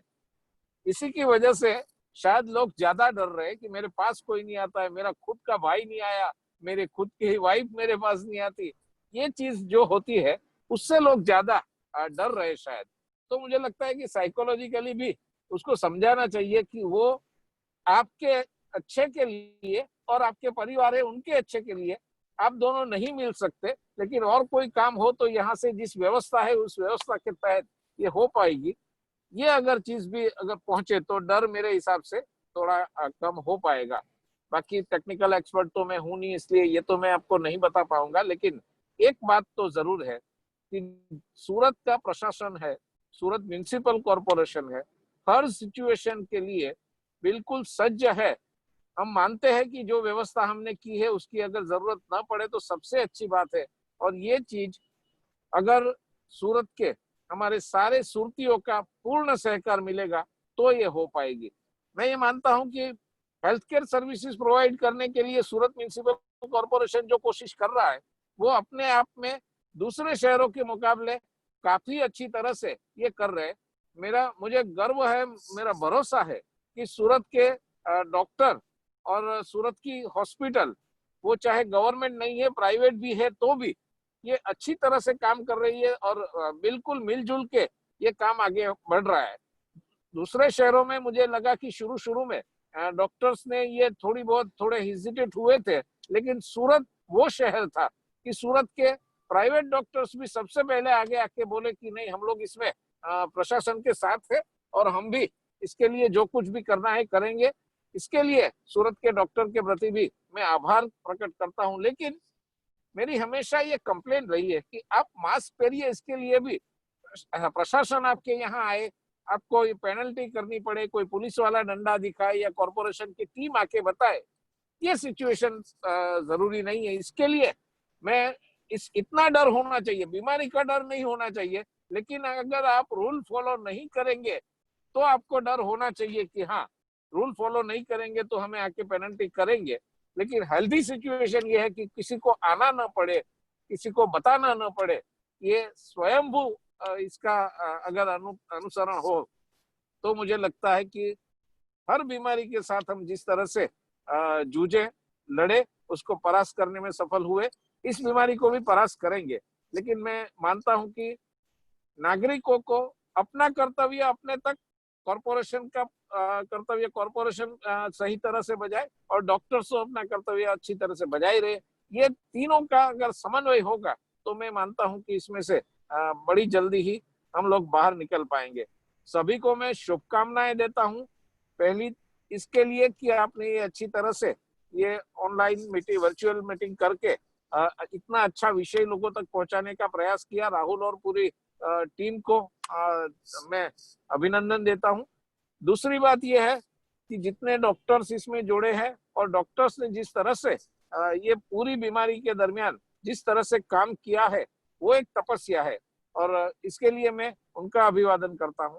और तीसरी बात, सारे लोगों को ऐसी जानकारी कि अपना नागरिक कर्तव्य है कि आपको मास्क पहनने के लिए, डिस्टेंस रखने के लिए भी पुलिस की जरूरत पड़ी, ये माइंडसेट थोड़ा बदले, तो इसके लिए प्रयास करें, ऐसी अपेक्षा करता हूं।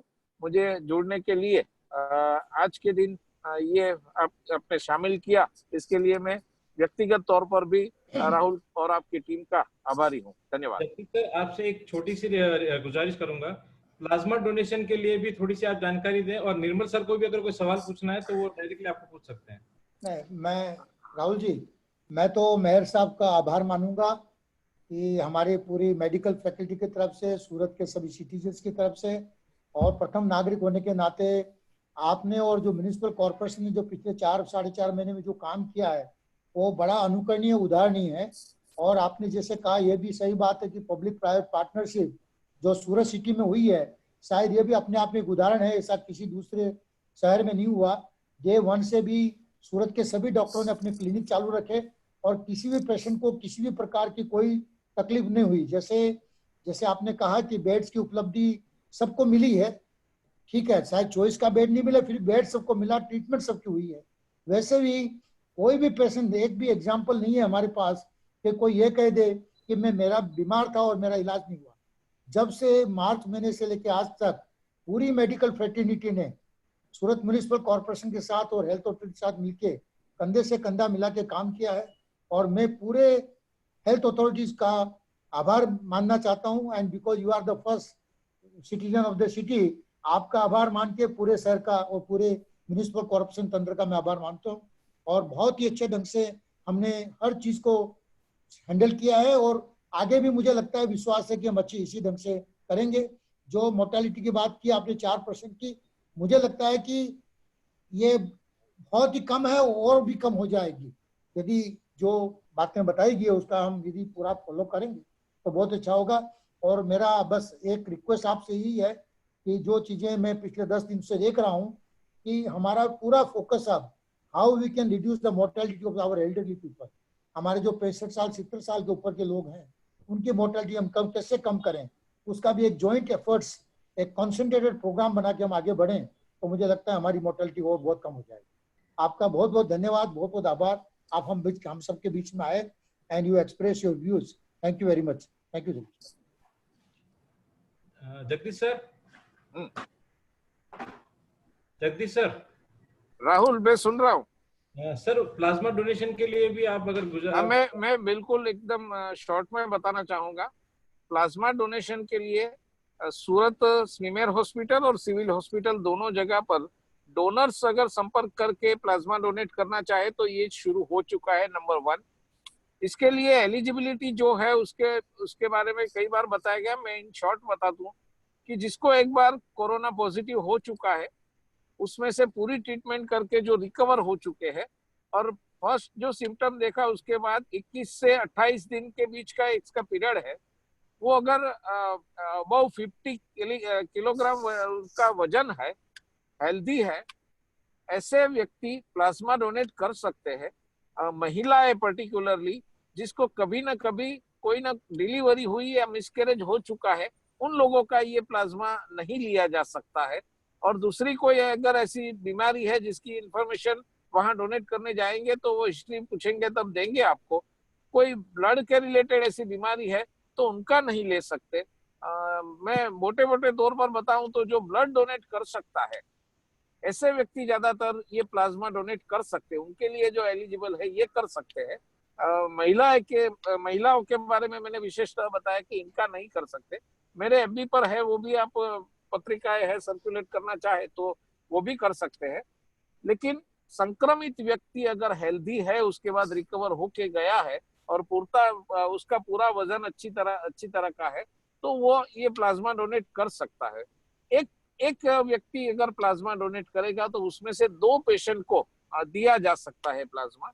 और प्लाज्मा देने के लिए भी रूल बने हुए हैं। स्मीमेर हॉस्पिटल से डॉक्टर की रिकमेंडेशन की जो चिट्ठी है वो लेकर जाएगा, सैंपल लेकर जाएगा, तो वहां जाके ब्लड बैंक मैच करेगी और मैच करने के बाद जो मैच होगा वो ग्रुप का उसको इस तरह से प्लाज्मा दिया जाएगा जो कि हॉस्पिटल में अंडर मेडिकल ऑब्जर्वेशन उसको दिया जा सकता है।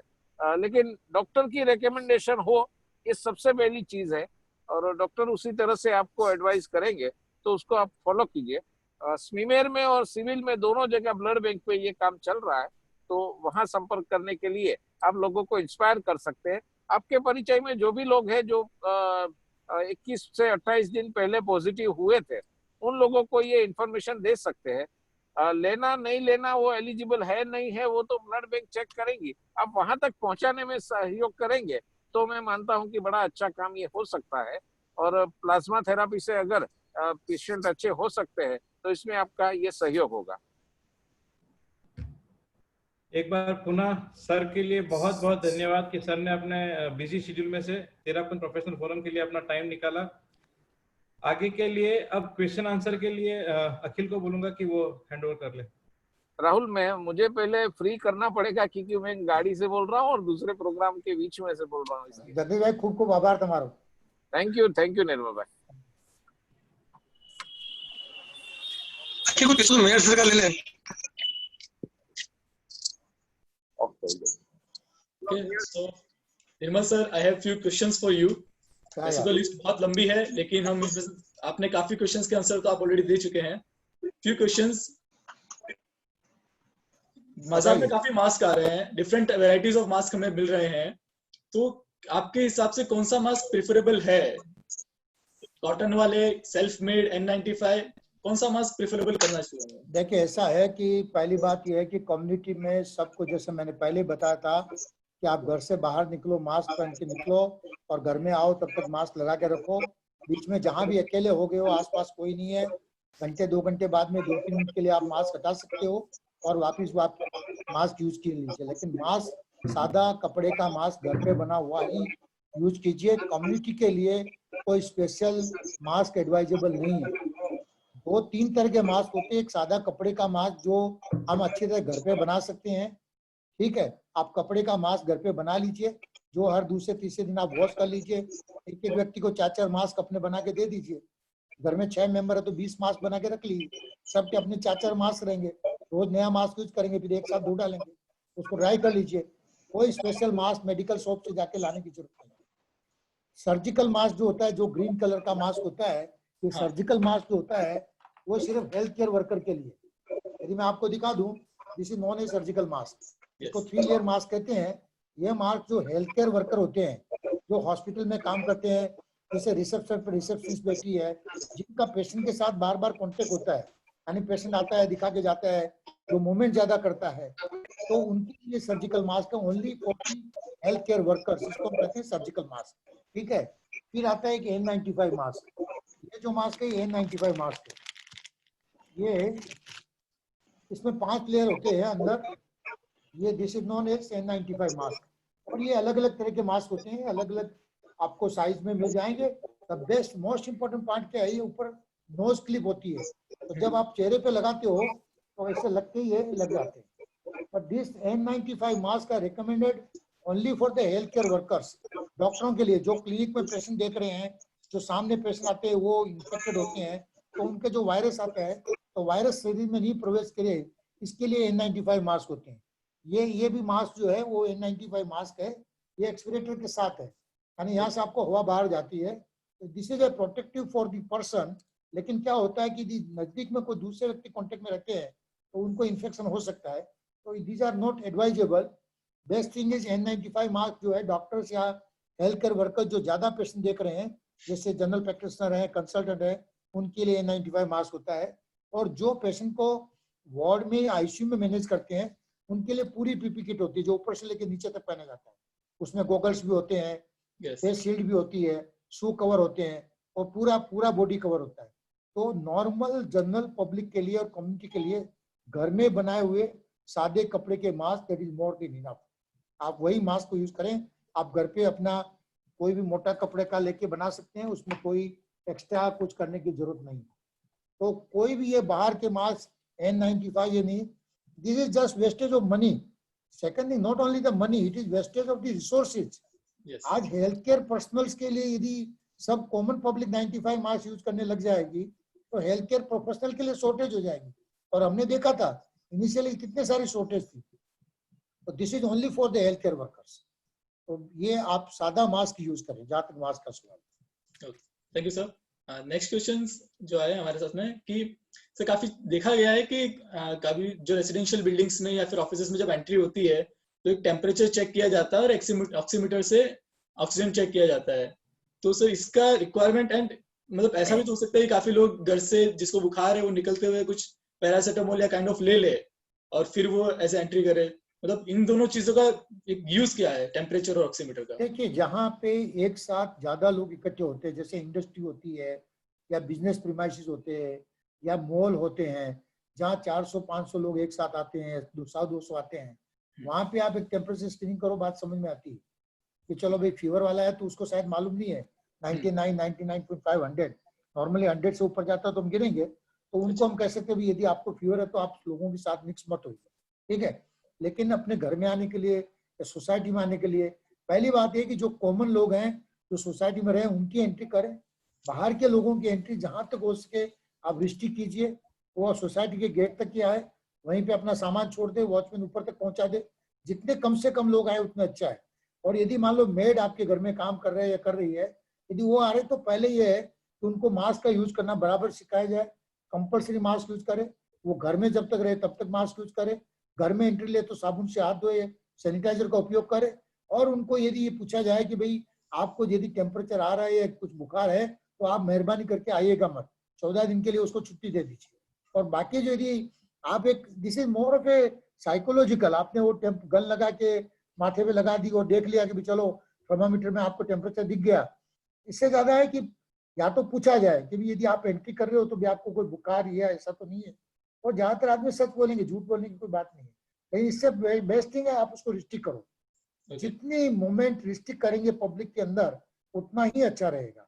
तो ये बात करनी चाहिए। और खास करके जो हाई कंटेनमेंट जोन कहते हैं या जो हॉटस्पॉट एरिया है, जैसे कल हमारे म्युनिसिपल कमिश्नर साहब ने भी मैसेज दिया था कि इतने इतने एरिया है वहां से आपके घर में भी मेड आ रही है तो आप उसको कुछ दिन के लिए आप उनको छुट्टी दे सकते हो।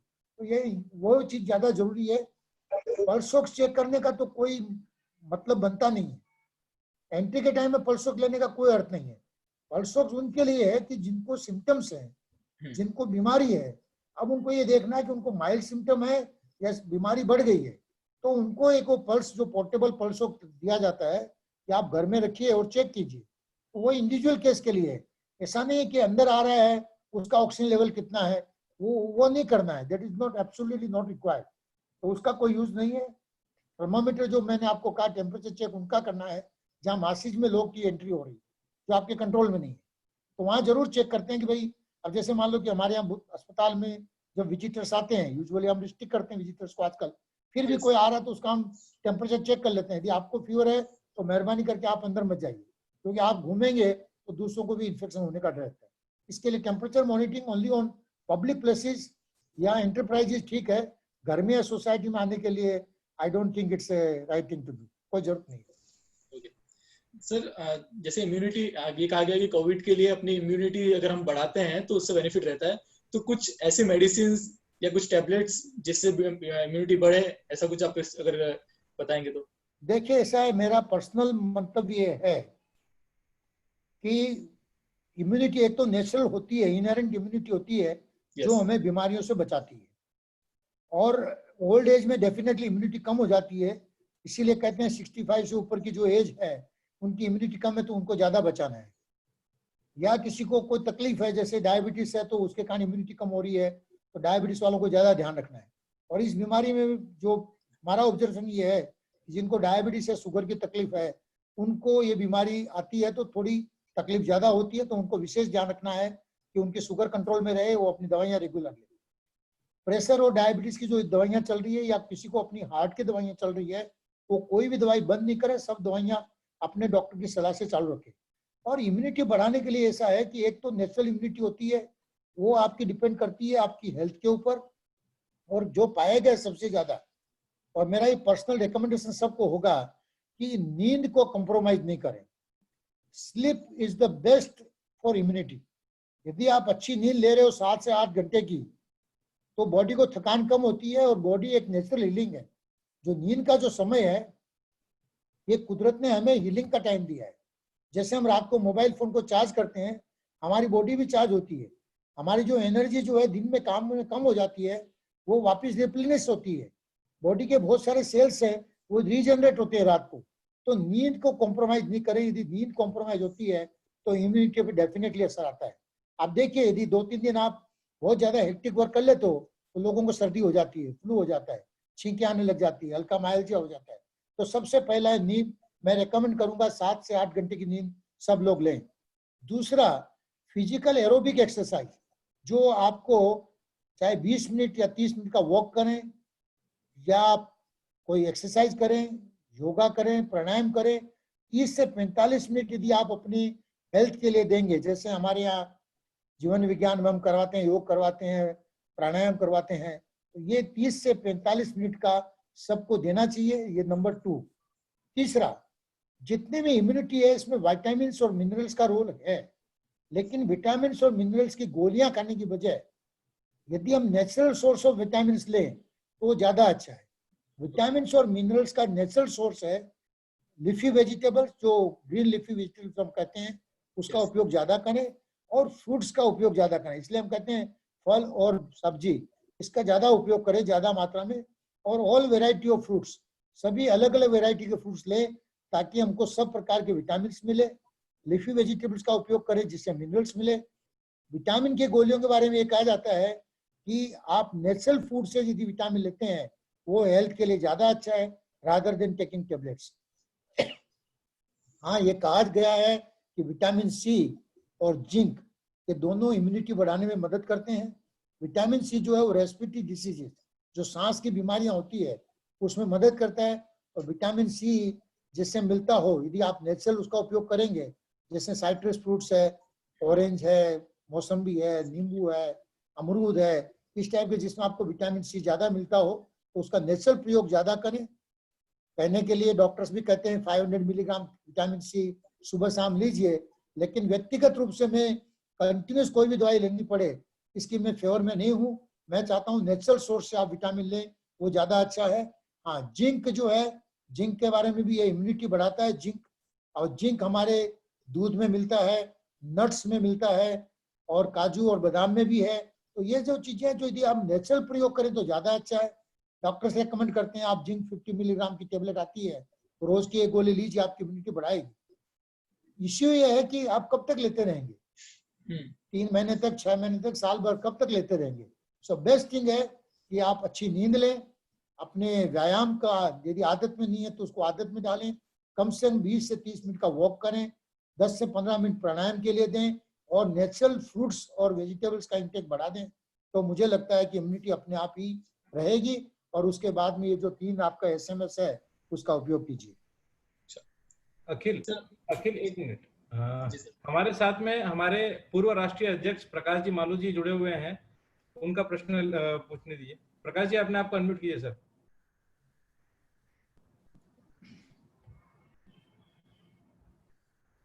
सभी को साझा जय जिनेंद्र। डॉक्टर प्रकाश निर्मल जी, सर आपका ने, स्वागत है। प्रकाश जी, स्वागत है आपका। Thank you sir. Doctor Nirmal sir ने अभी कोविड-19 के बारे में बहुत अच्छी जानकारी उपलब्ध कराई, जिससे हमारा नॉलेज काफी बढ़ा और हमारे में एक हिम्मत आई कि कोविड-19 से हम डटकर मुकाबला कर सकते हैं। जो डर की भावना जो लोगों में रहती है, वो इसके चीज से इनके जो प्रेजेंटेशन दिया उससे कम हुई है। और फॉर्चुनेटली हमारे चीफ जस्टिस भी हैं, समय समय पर हमें इन्हें सुनने को मिलता भी है। मैं TPF से सूरज को भी बहुत बहुत बधाई देता हूँ इस प्रोग्राम के लिए। मेरा क्वेश्चन है सर, कि पहला क्वेश्चन है कि अगर कोई कोविड पेशेंट हो गया है, पॉजिटिव केस हो गया है और वो क्योर भी हो गया, उसके बाद दोबारा उसको कोरोना हो सकता है क्या? पहला। दूसरा है कि ये जो फीवर हो जाता है तो कोविड का टेस्ट कब कराना चाहिए? फर्स्ट डे कराना चाहिए, 4-5 दिन बाद कराना चाहिए, और फिर अगेन 14 डे के बाद दोबारा टेस्ट कराना चाहिए क्या? ये 2 मेरी जिज्ञासा है। ठीक है। अभी पहली बात तो रिपीट की बात जहाँ पे है, कुछ कंट्रीज में, चाइना में, साउथ कोरिया में कुछ केसेस रिपीट पाए गए हैं कि कोरोना होने के बावजूद भी वापस कोरोना हुआ है। 2 बातें इसमें है। नंबर 1 कि कोरोना बीमारी होने के बाद 33% केसेज में, 1/3 केसेज में एंटीबॉडी जितनी डेवलप होनी चाहिए वो डेवलप नहीं होती है जो बीमारी से बचा सके। इसलिए क्योंकि एंटीबॉडी, प्रोटेक्टिव एंटीबॉडी जो बननी चाहिए शरीर में, इतनी नहीं बनी है, इसलिए दे आर ससेप्टेबल कि उनको वापस इन्फेक्शन हो सकता है। लेकिन पॉजिटिव बात यह है कि जब रिपीट इन्फेक्शन होता है तो ये बहुत माइल्ड रूप में होता है, और केसेस जो इनिशियल स्टेज में जो सीरियस हो जाते हैं वो सीरियसनेस नहीं पाई गई है, एंड दे रिकवर फास्ट। इसलिए हो सकता है, इनकार नहीं कर सकते, लेकिन बहुत ही निग्लिजिबल रूप में हुआ है। जहां जहां भी कंट्री में हुए हैं वो केसेस बहुत कम है, और बहुत माइल्ड वेराइटी ऑफ केसेस है जो जल्दी ठीक हो गए हैं। इसलिए दोबारा होने का डर रखने की जरूरत नहीं है। टेस्टिंग का जहां तक सवाल है, टेस्टिंग का पूरे इंडिया में जब से शुरू हुआ तब से लेके आज तक टेस्टिंग पूरी गवर्नमेंट के कंट्रोल में है। गवर्नमेंट यानी ICMR, Indian council of medical research, और गवर्नमेंट की जो हाई लेवल बॉडी है, वो हाई लेवल बॉडी समय समय पर रिकमेंडेशन दे रही है कि किसका टेस्ट करना चाहिए। जैसे शुरू में हुआ कि जो फॉरेन से आए थे उन सबका टेस्ट करना है, या उनके जो कॉन्टेक्ट में आ गए उनका टेस्ट करना है, या जो हॉस्पिटल में डॉक्टर या नर्सिस काम कर रही है यदि उनको कोई तकलीफ आ गई तो उनका टेस्ट करना है। तो इस प्रकार से गाइडलाइन हमारी आई थी। लेकिन बाद में ये हुआ कि हमारे पास लेबोरेटरी बहुत कम थी। जैसे गवर्नमेंट ने खुद कहा कि पहले हमारे पास 1 लेबोरेटरी थी, आज हमारे पास लगभग 1400 लेबोरेटरी है पूरी कंट्री में जो ये टेस्ट कर रही है। उसके बावजूद भी सबका टेस्ट करना फिजिकली पॉसिबल नहीं है। जितने केसेस हो रहे हैं सबका टेस्ट करना जरूरी है, लेकिन पेशेंट ये चाहता है कि मेरा टेस्ट हो। अब क्योंकि गवर्नमेंट का कंट्रोल है, सबका टेस्ट नहीं हो रहा है RT-PCR, क्योंकि सब अच्छा है। रीजनल अलग अलग डिसीजन है, किसी स्टेट में ज्यादा हो रहे हैं, किसी स्टेट में कम हो रहे हैं। ये सब डिपेंड करता है कि इंफ्रास्ट्रक्चर फैसिलिटी उस स्टेट में या उस सिटी में है कि नहीं। इस प्रकार से गवर्नमेंट, सेंट्रल गवर्नमेंट का कंट्रोल, फिर स्टेट गवर्नमेंट का कंट्रोल, फिर उसके बाद में लोकल म्यूनिसिपैलिटी का कंट्रोल, सबके वो कंट्रोल के कारण एक गाइडलाइन जो आती है उसमें सबका फ्रीली नहीं हो पा रहा है। लेकिन अब क्योंकि लेबोरेटरी काफी बढ़ गई है, पहले सिर्फ गवर्नमेंट लेबोरेटरी में होता था, अब प्राइवेट लेबोरेटरी को भी उन्होंने परमिशन दी है। हर सिटी में कहीं 2, कहीं 4, कहीं ऐसे बढ़ाई गई है। तो वो धीरे धीरे अब टेस्टिंग बढ़ा रहे हैं। आपने देखा होगा दिल्ली में आज से 1 महीने पहले रोज के 5000 टेस्ट होते थे, अब 20,000 टेस्ट होने लग गए। कल का डेटा है कि हमारे इंडिया में 3.5 लाख टेस्ट हुए। तो अभी 3.5 लाख भी अभी ऐसा लगता है कि पॉपुलेशन के हिसाब से बहुत कम है। इसलिए टेस्टिंग की गाइडलाइन जो है तो डॉक्टर्स भी क्या होता है, सबका टेस्ट नहीं करवा सकते। इसलिए आपने देखा होगा कि बहुत सी जगह डायग्नोसिस जो है सीटी स्कैन पे हो रहा है। तो चेस्ट का सीटी स्कैन करते हैं, उसमें निमोनिया आ गया तो ये कोविड है, और उसके बाद में आप अस्पताल में भर्ती होते हो। जैसे हमारे यहाँ ये है कि हॉस्पिटलाइज करोगे तो आप हॉस्पिटलाइज में से आरटीपीसीआर टेस्ट हम कर सकते हैं, लेकिन अब रैपिड एंटीजन टेस्ट आ गई है जो काफी जगह स्टार्ट हो गया है, और रैपिड एंटीजन टेस्ट में 15 मिनट में रिपोर्ट मिल जाता है कि ये पॉजिटिव है या नेगेटिव है। हमारे यहाँ पिछले 1 वीक में अभी यहाँ पे अलग अलग जगह, जैसे वो धन्वंतरी रथ बताया, तो कॉर्पोरेट ने 120 रथ किए, वो गाड़ियां जाती है, कम्युनिटी सर्वेलेंस करते हैं, सर्वे करते हैं, तो उनका टेस्ट करते हैं, वो एसिम्प्टोमेटिक है फिर भी करते हैं, हेल्थ केयर वर्कर का अलाउ किया है। तो मेरा आपको ये कहना है कि आप जहाँ भी हैं कलकत्ते में, वहाँ पे जो भी लोकल वहाँ की जो टेस्टिंग का जो नियम है वो वहाँ की कॉर्पोरेशन ने या गवर्नमेंट ने डिसाइड किया होगा, वैसे ही हो पाएगा। उससे बाहर जाके डॉक्टर्स नहीं करवा सकते। इसलिए मोर देन द टेस्ट, हमें पहला है प्रिवेंशन, दूसरा सिम्टम जब आ गए आप डॉक्टर को कंसल्ट कीजिए। 80 to 85% केसेस को, जैसे मैंने कहा, वो घर में रह सकते हैं, कोई ज्यादा मेडिसिन है नहीं, सिर्फ पैरासीटामोल बुखार आ गए तो ले लीजिए, बाकी सपोर्टिव ट्रीटमेंट है, विटामिन और ये सब ले लीजिए। और ऑक्सीजन यदि ड्रॉप होने लग गया तो उस समय डॉक्टर की सलाह से अस्पताल में भर्ती होना है तो भर्ती हो जाइए। तो मुझे ये नहीं लगता कि we should focus more on the test, कि टेस्ट होना ही चाहिए। ठीक है, टेस्ट होता है तो अच्छी बात है, उससे एडवांटेज ये है कि एक बार आप टेस्ट कर लेते हो तो आपको मालूम चल जाता है कि ये है, थोड़ी सीरियसनेस आ जाती है। लेकिन मेरा ये मानना है, सर्दी खांसी कफ बुखार या सिम्टम्स आ गए तो आप पहले उसको सीरियसली ले लीजिए, अपने आप को आइसोलेट कर दीजिए, अपने घर के सब मेंबर को क्वारंटाइन कर लीजिए, और फिर यदि टेस्ट हो जाता है तो अच्छी बात है, तो क्लियर हो गया डायग्नोसिस। तो ये टेस्टिंग जो है ये अलग अलग रीजनल एरिया में अलग अलग ढंग से हो रहे हैं, तो आपके लोकल डॉक्टर आपको गाइड करेंगे कि टेस्ट कैसे हो सकता है। मेरा ये मानना है कि टेस्टिंग हम जितनी ज्यादा करेंगे उतना अच्छा है, क्योंकि एक तरह टेस्ट, ट्रेस एंड ट्रीट, जो 3T कहते हैं कि भाई अर्ली टेस्टिंग करो, उनको ट्रेस करो, उनको आइसोलेट करो, और जिनको जरूरत है उनको ट्रीट करो, तभी जाके हम बीमारी को अच्छी तरह से कंट्रोल में कर पाएंगे। तो this is about the test. I think मैंने आपके दोनों प्रश्न का जवाब दिया है। So next question is from CS Alilji Loda. जय जिनेंद्र डॉक्टर साहब। सलील जी, जय जिनेंद्र जी। मेरा एक क्वेश्चन है कि मैंने अनकन्फर्म न्यूज़ है, बट एटलीस्ट बॉम्बे का जो हालात है उसमें झुप्पड़पट्टी से लगा लेकर अब हाई राइज बिल्डिंग में कोविड बढ़ रहे हैं, और स्पेशली जेएनयू में बढ़ रहे हैं, और विशेष 13 पंक्तियों में भी काफ़ी केसेस बढ़े हैं। तो उसका क्या कारण है कि जेएनयू में क्या इम्यूनिटी इतनी कम है? और दूसरी बात है कि जो डेथ रेट है वो लगभग एवरेज 2.5% है ऑल ओवर इंडिया और वर्ल्ड की, और जेएनयू में लगभग जो अनकन्फर्म है बट जब हालात देखते हुए लगता है कि वो 5 से 10% डेथ रेट जेएनयू में है। तो अपने को क्या प्रिकॉशंस लेना चाहिए, और क्या इम्यूनिटी कम है? दूसरा है कि जो आपने ऑक्सीजन की बात कही थी, क्या हम ऑक्सीजन जो सिलेंडर या जो मशीन आती है छोटी मशीन, उसको क्या सभा भवन में रखकर हम 13पंथी या जैन भाइयों के लिए उपलब्ध कराने की ऐसे योजना करनी चाहिए या नहीं? धन्यवाद। हाँ, 2-3 बातें आपने जोड़ी और जैसे भी है। पहली बात ये है कि ये जो बीमारी है ये बहुत क्लियर है कि ये वायरस जो है ये ड्रॉपलेट से फैलता है, और इसका ट्रांसमिशन जो है पूरे वर्ल्ड में, चाहे वो अमेरिका में हो, चाहे इंडिया में हो, चाहे बिहार में या कहीं भी कोई छोटे गांव में, सब जगह बीमारी का फैलना जो है ड्रॉपलेट से होता है। और ड्रॉपलेट जो है जिसमें वायरस होते हैं जो रोगी के शरीर से थूक के साथ मिलके बाहर आते हैं या सांस में मिलके बाहर आते हैं और वो शरीर में प्रवेश करते हैं।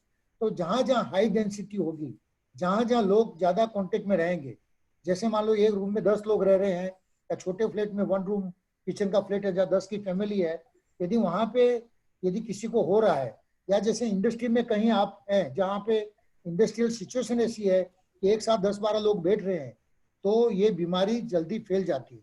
मैं आपको भी एक सूरत का एग्जाम्पल देता हूँ। जैसे लॉकडाउन खुला और टेक्सटाइल और डायमंड इंडस्ट्री में दोनों एक साथ चालू हुई, तो डायमंड में क्या होता है कि जो यहाँ पे हीरों की घंटी बोलते हैं हम, जहाँ एक साथ 4-4-6-6 लोग बैठ जाते हैं वो डायमंड को पॉलिश करने के लिए, तो उनके बीच में हार्डली 1 फीट का डिस्टेंस होता है। तो सडनली देखा गया कि सूरत में एकदम सर्ज हो गया, केसेस बढ़ गए। तो ये क्या है कि जहाँ हाई डेंसिटी है, जहाँ लोग ज्यादा बैठते हैं, एक दूसरे के पास आते हैं, वहां पे डेफिनेटली केसेज एक साथ बढ़ जाएंगे। मेरा ये मानना है कि आप रिलीजियन बेस्ड, जैसे जैन रिलीजन हो या कोई और रिलीजन हो या कास्ट बोल के कोई इम्यूनिटी बढ़ जाएगी, ऐसा मैं नहीं मानता कि कोई चीज ऐसी होगी। तो दिल्ली में आपने देखा तगलकी समाज में जब मस्जिद में एक साथ हजारों लोग इकट्ठे हुए, तो जिसके कारण दिल्ली में सडनली केसेस बढ़ गए, क्योंकि एक ही मस्जिद में भी 3000 4000 लोग थे और जो 7 दिन से वहां पे रहे थे, तो सडनली केसेस बढ़े और वहां से वो लोग जो पूरे इंडिया में जहां जहां चले गए, सब जगह आप चेन्नई से लेके कहीं भी देख लो, जहां जहां वो पहुंचे वहां पे वो बीमारी एकदम बढ़ गई। तो जहां भी एक साथ ज्यादा लोग इकट्ठे होंगे तो मुझे लगता है कि वो डेफिनेटली उनमें बीमारी बढ़ेगी। जहां तक मैं जैन समाज का समझता हूँ, हमने तो शुरू से ये डिसीजन ले लिया है कि हमारे जो धार्मिक स्थल है वहाँ ज्यादा लोग इकट्ठे नहीं हो, या सभा नहीं हो, या प्रवचन के लिए नहीं आए। हमारे आचार्य श्री ने भी इसका वो फरमाया और सब साधु संतों में भी फरमा दिया गया है।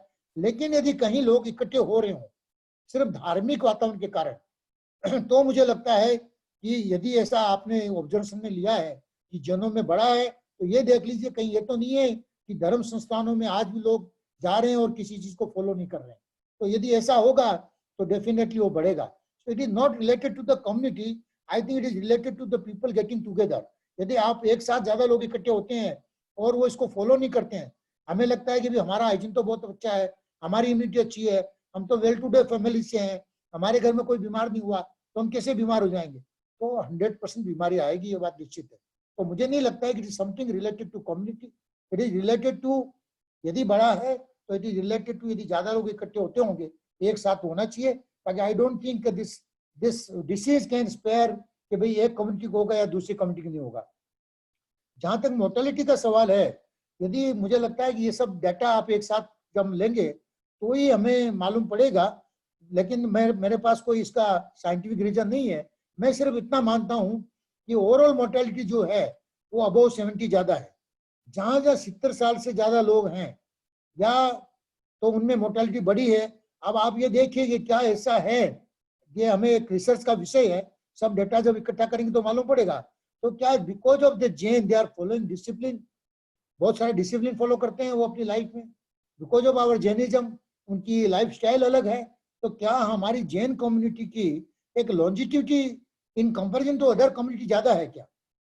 ये आपको तब मालूम पड़ेगा कि हमारे यहाँ सर्वाइवल अबव 60, अबव 70, अबव 80 कितने हैं। यदि हमारे जैन कम्युनिटी में, यानी कि जैन कम्युनिटी में यदि survival of the elderly people are more, तो definitely they are going to be affected more. यदि ये कारण हो सकता है कि जैनों में मोर्टेलिटी ज्यादा है, तो जैनों की जो भी मोर्टेलिटी आपके ध्यान में आई है, और मुझे तो लगता है कि Terapanth professional forum can take it कि भाई जितने भी जैन मोर्टेलिटी हुई है, चाहे कोई भी जैन कम्युनिटी से हो, तो उनका एज फैक्टर क्या है? क्या उनको 70 अप की एज है जिसके कारण हमें मोर्टेलिटी ज्यादा लग रही है? यदि जैनों में मोर्टेलिटी ज्यादा लग रही है तो इसका एक कारण ये हो सकता है कि ओवरऑल लॉन्जिटिविटी, जो दीर्घायु बोलते हैं, वो शायद जैनों का दूसरी कम्युनिटी से ज्यादा होगा because of their discipline and lifestyle. और यदि हमारे यहाँ एल्डरली पॉपुलेशन ज्यादा होगी तो डेफिनेटली मोर्टेलिटी ज्यादा हो सकती है। That can be the reason. I can't right now comment more about this right now.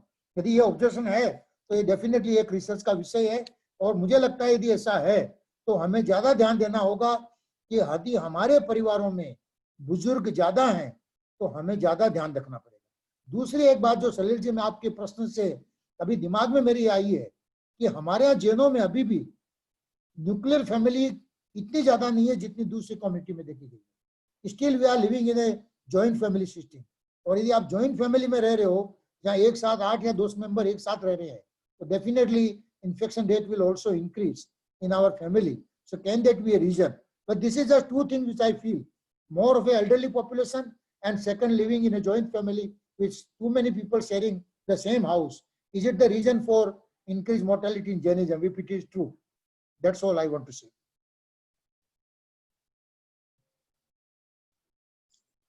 Thank you, sir. Time बहुत scarce है हमारे पास.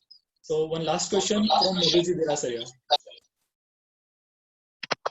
हेलो, जय जिनेंद्र सर। मेरा आवाज आ रहा है? हाँ सर।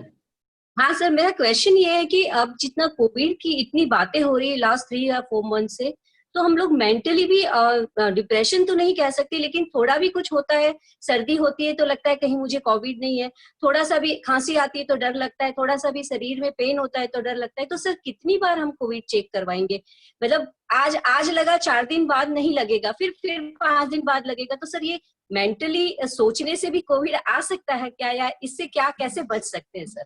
और एक दूसरा क्वेश्चन ये सर कि सपोज टू हमारे हस्बैंड बाहर जा रहे हैं, हम कहीं भी नहीं गए 15-20 दिन से, सपोज अगर मेरे हस्बैंड में सिम्टम्स नहीं है तो मेरे में आ सकते हैं क्या, या मुझे हो सकता है क्या? ये 2 क्वेश्चन सर मेरे हैं। ठीक है मधु जी, देखिए अच्छी बात है आपने प्रश्न पूछा, और मैं प्लीज मेरी बात को आप पॉजिटिवली लीजिएगा। मेरा ये स्ट्रॉन्ग मानना है कि कोविड का डर मन से निकाल दीजिए। एक समय था जब आज से 20 साल 25 साल पहले किसी को बोलते थे डेंगू हो गया है तो डेंगू के नाम से डर जाते थे लोग, हमारे क्लिनिक पर रोने लग जाते थे, अरे डेंगू हो गया डेंगू हो गया। आज हम डेंगू को इतना नेचुरल रूप में ले रहे हैं, मलेरिया को नेचुरल रूप में ले रहे हैं, स्वाइन फ्लू आया हमने कितना नेचुरल रूप में लिया। तो डेंगू की बीमारी, क्योंकि शुरू में इसका नॉलेज नहीं था कि बीमारी कैसे फैलती है, इसका क्या इलाज है, इसका क्या ट्रीटमेंट है, वो पूरा नहीं मालूम होने से डर का वातावरण बहुत ज्यादा आ गया था कम्युनिटी में। और अब तो मुझे लगता है कि शायद डर से ज्यादा रिलैक्सेशन हो गया है। इसलिए दोनों चीजें, सावधानी जरूरी है, ज्यादा रिलैक्स होना जरूरी नहीं है। मैं आपको इतना कहूंगा कि अनलेस प्रूव्ड अदरवाइज, आप कोई भी सिम्टम आ रहा है, मान लो कोविड है, क्या हुआ, डरिए मत। कोई भी बीमारी आ गई, सर्दी खांसी कफ बुखार, ठीक है कोविड है तो है, क्या करना है आपको? ये देखना है कि कोविड है तो भी मालूम है कि 90% में कोई दवाई की जरूरत नहीं है, 90% को हॉस्पिटलाइज करने की जरूरत नहीं है। यदि आप 10 साल से 60 साल के ग्रुप में है और आपको कोई एसोसिएटेड बीमारी नहीं है तो चिंता करने की जरूरत नहीं है। सिर्फ 10 से 15% कम्युनिटी जो बच जाएगी, और उसका यदि मान लो कि हम कोविड मान भी ले डे 1 से, तो हमें क्या करना है? हमें थोड़ा सीरियसली ध्यान रखना है, उनके खाने पीने का ध्यान रखिए, उनको आइसोलेट कीजिए, उनका पल्स ऑक्सीजन चेक कीजिए, और ऑक्सीजन यदि कम हो रहा है तो डॉक्टर की सलाह से जहां हमें हॉस्पिटलाइज करना है वहां हॉस्पिटलाइज कीजिए। डरना नहीं है, डर निकाल दीजिए, और हर बार टेस्ट भी नहीं करवाना है। पहले 72 आवर्स तो मैं तो बोलता हूँ ना, कोई भी टेस्ट मत करवाइए। 72 घंटे तक बुखार आ रहा है, चाहे कोई भी बुखार हो, ठीक हो जाएगा। आप 48 से 72 घंटे सिर्फ डॉक्टर के कांटेक्ट में फोन पे बात कर लीजिए, पैरासीटामोल ले लीजिए, जरूरत पड़े चेकअप करवा लीजिए, और डॉक्टर को लगे नहीं है, लगे आप भी मान लो कि मेरे को कोविड है, तो इसमें क्या डरने की कोई बात नहीं। कोविड के नाम से हमें डर निकालना होगा, क्योंकि देखिए कोविड में आपको क्लियर कह रहा हूं कि किसी को मालूम नहीं है कि ये 3 महीना चलेगा या 6 महीने चलेगा, 1 साल चलेगा, किसी को मालूम नहीं है। और हमेशा ऐसा तो है नहीं कि हमें कोई बीमारी नहीं आएगी, हमें सर्दी खांसी का बुखार भी हो जाएगा, कभी सर में दर्द भी हो जाएगा, कभी पेट में दर्द भी हो जाएगा। तो हर बार हम कोविड मान के डरते रहेंगे, ऐसा जरूरी नहीं है। तो बेटर है कि आप मत मानिए कोविड, ये मानिए कि कुछ नहीं है, चिंता नहीं करना है। 3 चीजों का ध्यान पहले रखो एसएमएस का, उसके बाद में यदि सिम्टम आ गए, फर्स्ट 48 आवर्स सिर्फ सिम्टोमेटिक ट्रीटमेंट करो, 48 घंटे बाद में डॉक्टर को कंसल्ट करो, और डॉक्टर को यदि सिम्टम लगेंगे कि कोविड के सिम्टम है, फिर भी ज्यादातर केस में टेस्ट करने की जरूरत नहीं है, आप घर पे आराम कीजिए, अपने आप ही ठीक हो जाते हैं सब। सिर्फ जो मेंटेन करना है, हमें ऑक्सीजन लेवल देखते रहना है, और जैसे जैसे टेस्ट की सुविधा बढ़ जाएगी तो आगे जाके टेस्ट भी अब धीरे धीरे बढ़ जाएंगे, टेस्ट भी हो जाएंगे। लेकिन आपने जैसे कहा आज टेस्ट मैंने करवा लिया, नेगेटिव है, 15 दिन में बाद में वापस सर्दी खांसी का बुखार आ गया, तो क्या करेंगे? तो क्या वापस हम टेस्ट कराएंगे? हर बार टेस्ट करना जरूरी नहीं है। तो टेस्ट पे मत जाइए, सिर्फ सिम्टम को समझिए, प्रिकॉशन को समझिए, और ध्यान रखिए, चिंता मत कीजिए। हाँ, जैसे आपने कहा कि आपके हस्बैंड बाहर काम करके आए हैं और उनको कोई सिम्टम नहीं आए, लेकिन हो सकता है कि वो वायरस लेके घर में आए हो सकता है वो वायरस के कारण किसी को और कोई इन्फेक्शन हो गया हो, चाहे उनको हो चाहे किसी को भी हो। यदि सिम्टम्स हैं तो सिम्टम्स जब लग रहे हैं, चाहे बुखार हो, चाहे गले में खराश हो, चाहे सूखी खांसी हो, चाहे थकान लग रही हो, चाहे जनरलाइज वीकनेस लग रही हो, तो माइंड में रख लो कि भले ही कोविड होगा तो होगा, क्या करना है? कुछ नहीं करना है, ज्यादातर केस में कोई ट्रीटमेंट भी नहीं है, तो घबराना नहीं है। अपने डॉक्टर के साथ कांटेक्ट में और टच में रहिए, चिंता मत कीजिए। जो बेसिक सिम्टम जो देखे गए हैं पिछले महीने 1.5 महीने से हम देख रहे हैं, low grade fever and severe myalgia, muscle pain और बिल्कुल थकान लगना, ये 3 सिम्टम बहुत क्लासिकल है कोरोना के। 99 100 फीवर, पूरा थकान लगना और मसल पेन करना, ये कोविड के सिम्टम है। यदि है होगा तो होगा, इसमें डरने की क्या जरूरत है, कोई डरने की जरूरत नहीं। Thank you sir.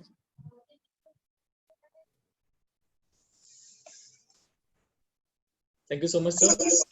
So few questions और है, आपकी परमिशन से मैं पूछना चाहूंगा। आप क्वेश्चन लीजिए, मैं शॉर्ट में आंसर दे दूंगा ना। ओके सर, ऐसा वेरी करते हैं। Short, rapid fire. श्योर। सो भारती जी का एक क्वेश्चन है कि जैसे हम काढ़ा और ये सब हम डेली इंटेक कर रहे हैं, हल्दी का दूध पी रहे हैं, काढ़ा पी रहे हैं, तो इन सब से वो शरीर में गर्मी या कुछ साइड इफेक्ट, या कब तक लेना चाहिए ये सब चीजें? देखिए, ऐसा है कि ये सब चीजें की उपयोगिता कहीं ना कहीं तो रही है, इसका इनकार नहीं कर सकते हम, और इसीलिए it was a part of our food. चाहे वो कोई भी चीज हो, चाहे दालचीनी हो, चाहे लवंग हो, चाहे कुछ भी चीजें हैं, ये जितनी भी चीजें करी है, इनका कहीं ना कहीं उपयोग तो होगा 100%। But because I am modern medicine allopathy का डॉक्टर हूँ, इसलिए इसके बारे में ज्यादा कमेंट तो नहीं कर पाऊंगा। मेरा ये मानना है कोई भी चीज लिमिट में है, अच्छी बात। तो ज्यादा लिमिट से बाहर जाके कोई भी चीज करते हैं तो वी डोंट नो, ये नहीं मान सकती हर चीज सेफ है, कहीं ना कहीं साइड इफेक्ट भी होती है हर चीज के। तो आप जो भी कर रहे हैं आप सोच समझ के कीजिए, या कोई उसका एक्सपर्ट है उससे गाइड लीजिए। बाकी ये नहीं कि कंटिन्यूस लेते रहेंगे तो ज्यादा फायदा होगा। मैंने ये माना है कि हर चीज को एक नियत मात्रा में यदि लें, आप उसको दवाई समझ कर मत लीजिए, आप एक कुछ नियम मात्रा में लीजिए।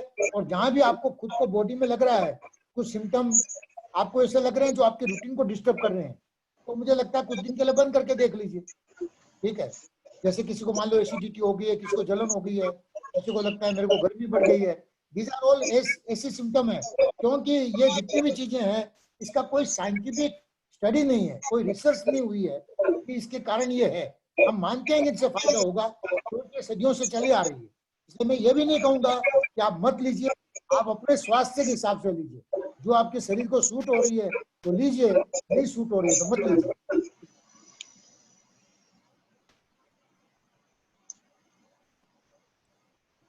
कैलाश अंकल, आप कुछ पूछना चाह रहे हैं?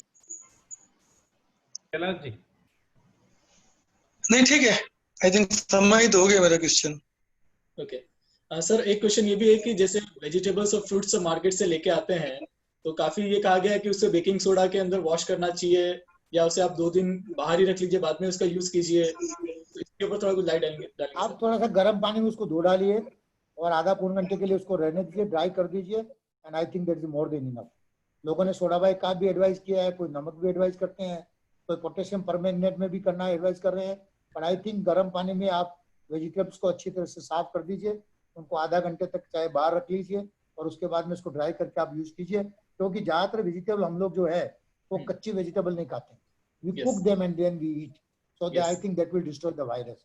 तो उसमें कोई रिस्क नहीं है। आप अपने हाथ को अच्छी तरह साबुन से पानी से धो डालिए या सैनिटाइजर का उपयोग कीजिए, फिर वेजिटेबल्स को हैंडल कीजिए, और वेजिटेबल को हैंडल करने के बाद में वापस अपने हाथ के सैनिटाइजर का प्रयोग कर लीजिए। और वेजिटेबल्स को हम कुक करके खाते हैं, जहां तक हो सकता है this is the right time कि हम रो मटेरियल या रो फूड यूज नहीं करें। यदि आप गर्म और कुक फूड लेंगे तो ज्यादा अच्छा रहेगा। और यदि रो यूज करें, जैसे कुछ फ्रूट्स है, तो एटलीस्ट उनको 10-12 घंटे रहने दीजिए, नेक्स्ट डे यूज कीजिए, क्योंकि normally virus do not survive for more than 8 to 10 hours, mostly they are getting disturb. Sir, tocilizumab और रेमडेसिविर इंजेक्शन के लिए जो भी मार्केट में बातें आ रही है और काफी इमरजेंसी जैसी सिचुएशन बता रहे हैं लोग, तो उसके बारे में थोड़ी जानकारी दीजिए ना सर। देखो, पहले तो मैं आपको ये कहना चाहूंगा कि ये रामबाण संजीवनी दवाई नहीं है। ऐसा नहीं है कि भाई रेमडेसिविर मिल गया तो पेशेंट बच जाएगा, या नहीं मिलेगी तो पेशेंट नहीं बचेगा। टोसिलिजुमेब मिल गया तो पेशेंट बचेगा, और नहीं मिलेगा तो नहीं बचेगा। सी, बाकी ओवरऑल ट्रीटमेंट का 90% रोल है और दवाई का रोल 10% है। रेमडेसिविर है जो एंटीवायरल ड्रग है, जो काम करती है। जितनी भी स्टडीज अभी आई है सब बता रहे हैं इसका रोल 20 से 25% है। ठीक है, इसका रोल है, ऐसा नहीं कि रोल नहीं है। तो और ऐसा जरूरी नहीं कि सब कोविड में यूज किया जाए या सब एडमिटेड पेशेंट में यूज किया जाए। लेकिन जैसे देखा गया कि बनाने वाली कंपनी फॉरेन की जो एक है, अब उसने लाइसेंस दिया है हमारे इंडिया में कंपनियों को, तो ड्रग्स इतनी अवेलेबिलिटी नहीं है। The real issue is the shortage. और गवर्नमेंट ने अभी इसको लास्ट मंथ ही अप्रूव किया है, अब 2 या 3 कंपनी को लाइसेंस दिया है। अब वो मैन्युफैक्चर करेंगे, तो धीरे धीरे क्वांटिटी जो है अब बढ़ती जा रही है। तो मुझे लगता है कि पिछले 1 वीक में काफी इश्यू सॉल्व हुआ है और आने वाले 10-15 दिन में रेमडेसिविर तो बहुत इजीली मिलने लगेगी, ऐसा लग रहा है। सवाल टोसिलिजुमैब का जो है, ये टोसिलिजुमैब भी एक ऐसी दवाई है जो एक स्पेसिफिक कंडीशन में दी जाती है, जिसको हम कहते हैं साइटोकाइन स्ट्रॉम, यानी पहले बुखार 4-5 दिन आता है, फिर बुखार ठीक हो जाता है और 3-4 दिन बाद में फिर हाई ग्रेड फीवर आता है, और उस समय कुछ टेस्ट होते हैं जिससे मालूम पड़ता है कि ये जो बॉडी के जो एंटीबॉडी जो होती है, जो बॉडी को प्रोटेक्ट करनी चाहिए, वही बॉडी को नुकसान करने लगी। बॉडी कुछ ऐसे केमिकल्स बनाते हैं जो शरीर को फायदा करने के लिए की जगह नुकसान करने लग जाते हैं, तो उसको इनहिबिट करने की दवाई है टोसिलिजुमैब। तो ये दवाई है, इसका उपयोग मैं यदि कहूँ कि यदि हम 100 केस लेते हैं कोरोना के, उसमें से यदि हम 15 या 20 को एडमिट करते हैं, तो ये 15 या 20 को जिसको एडमिट करते हैं उसमें भी 10 से 15% को ये टोसिलिजुमैब की दवाई होती है। यदि हम 100 केस लेते हैं तो 1 या 2 केस में इसकी जरूरत पड़ सकती है, तो इसकी ज्यादा जरूरत नहीं पड़ती, लेकिन हाँ जरूरत जब पड़ती है तो इस दवाई के डेफिनेट फायदे हैं। लेकिन ये दवाई की साइड इफेक्ट भी है, तो डॉक्टर्स किसको जरूरत है, कब देना चाहिए वो डिसाइड करेंगे। लेकिन डेफिनेटली इसकी शॉर्टेज चल रही है, क्योंकि कंपनी जो है रोज कंपनी बनाती है, पूरे वर्ल्ड में सप्लाई कर रही है, तो हम भी इंपोर्ट कर रहे हैं और पूरे इंडिया में पहुंचा रहे हैं। तो मुझे क्लियर दिख रहा है कि yes there is some shortage, इसलिए गवर्नमेंट ने इसको कंट्रोल किया हुआ है कि भाई जहाँ ज्यादा जरूरत है वहां पहुंचे। इसका डॉक्टर्स और हॉस्पिटल में भी कंट्रोल है कि आप पेशेंट को जस्टिफाई करें कि आप जो यूज कर रहे हैं प्रॉपर यूज कर रहे हैं। अननेसेसरी क्योंकि पेशेंट डर रहा है इसलिए वो यूज किया, या डॉक्टर को खुद को लगा जल्दी यूज कर दो, ऐसा नहीं होना चाहिए। So there were some genuine issue है कि भाई अवेलेबिलिटी नहीं थी, अब धीरे धीरे ये भी रिजोल्व हो रहा है। मुझे लगता है आने वाले कुछ दिनों में इसके प्रॉब्लम भी सोल्व हो जाएंगे। So next question is कि अगर पेशेंट HRCT 15-20% इन्फेक्शन दिखा रहा है और उसका कोविड-19 एंटीजन टेस्ट नेगेटिव आया है, तो उसे हम क्या समझना चाहिए कि वो कोविड पॉजिटिव है कि नहीं? इसमें देखो ऐसा है कि हर टेस्ट का अपने लिमिटेशन होते हैं। 100% कोई भी टेस्ट जो नहीं है जो आपको 100% पॉजिटिविटी देंगे। RT-PCR है वो 65 to 70% में पॉजिटिव आता है, यानी कोविड है बीमारी लेकिन आप टेस्ट कराओगे तो 65-70% में पॉजिटिव आएगा। अब उसमें बहुत सारे फैक्टर है, आपने कौन से दिन टेस्ट कराया, यदि आपने 5वें दिन के बाद में कराया तो पॉजिटिव आने के चांस ज्यादा है, आपने उससे पहले कर लिया तो नेगेटिव आने के चांस ज्यादा है, आपने जो सैंपल कलेक्ट किया वो नाक में से जो स्वैब डाल के अंदर डेप्थ में जाके उसको रोटेट करके जो सैंपल कलेक्ट करते हैं, यदि सही ढंग से सैंपल का कलेक्शन नहीं हुआ तो आपका रिपोर्ट नेगेटिव आएगा। नाक से भी लेते हैं और गले से भी लेते हैं, लेकिन नाक से जो लेते हैं डीप लेवल से नेजोफेरेंजियल जो बोलते हैं वो ज्यादा यील्ड देता है। फिर भी आप बेस्ट तरीके से भी लोगे तो पॉजिटिव रेट सिर्फ 65 से 70% है, यानी फिर भी आप 30% को मिस कर दोगे। ऐसे एंटीजन टेस्ट है, अब एंटीजन टेस्ट कौन सी किट है, कितनी सेंसिटिविटी है, कितना स्पेसिफिक है, उस पर डिपेंड करता है। तो उस पर भी आपका ये है कि यदि एंटीजन टेस्ट पॉजिटिव आ गया तो इसका मतलब है कि दैट विल कंफर्म कि यस इट इज बीमारी है, लेकिन negative does not rule out. यदि नेगेटिव आया है इसका मतलब ये नहीं कि कोविड नहीं है। इसलिए अभी ये कहते हैं कि जहां रैपिड एंटीजन टेस्ट हो रहा है यदि नेगेटिव आ रहा है और आपको कोविड सस्पेक्ट करो कि कोविड ही है तो फिर आप RT-PCR में जाओ दोबारा। तो दैट मीन्स का ultimately confirmation is by RT-PCR जो 65 to 70% है। हाँ, CT स्कैन जो चेस्ट का है यदि 4थे-5वें दिन जब करवाते हैं तो यदि वो पॉजिटिव आ रहा है तो ये माना गया है कि ये कोविड ही है, क्योंकि बहुत से और निमोनिया है जिसमें इस टाइप का पिक्चर आ सकता है। लेकिन अभी जो कोविड के केसेस चल रहे हैं तो जितने भी CT चेस्ट पॉजिटिव आ रहे हैं वो सब कोविड के कारण ही है, ये मान के चलिए आप। और ये मान रहे हैं कि 90 to 95% केसेज में CT चेस्ट में डायग्नोसिस कोविड का होता है, but still confirmation is by RT-PCR और रैपिड एंटीजन टेस्ट। हाँ, XA-CT है तो वो कोविड मान के चलते हैं और कोविड का ही होता है, इसलिए मेजर्स आपको सब वही लेने हैं। आइसोलेशन करना है, क्वारंटाइन करना है, 14 दिन का वो सब मैनेज करना है। तो हमारे पास 3 मेन चीजें हैं, एक आपका RT-PCR, दूसरा एंटीजन टेस्ट और तीसरा CT टेस्ट। क्योंकि RT-PCR इतना फ्रीली अवेलेबल नहीं था, एंटीजन टेस्ट भी इतना फ्रीली अवेलेबल नहीं था, इसलिए डॉक्टर ज्यादातर CT टेस्ट करवाते थे और उससे डायग्नोसिस करते थे। One last question from our National Secretary Sushil ji.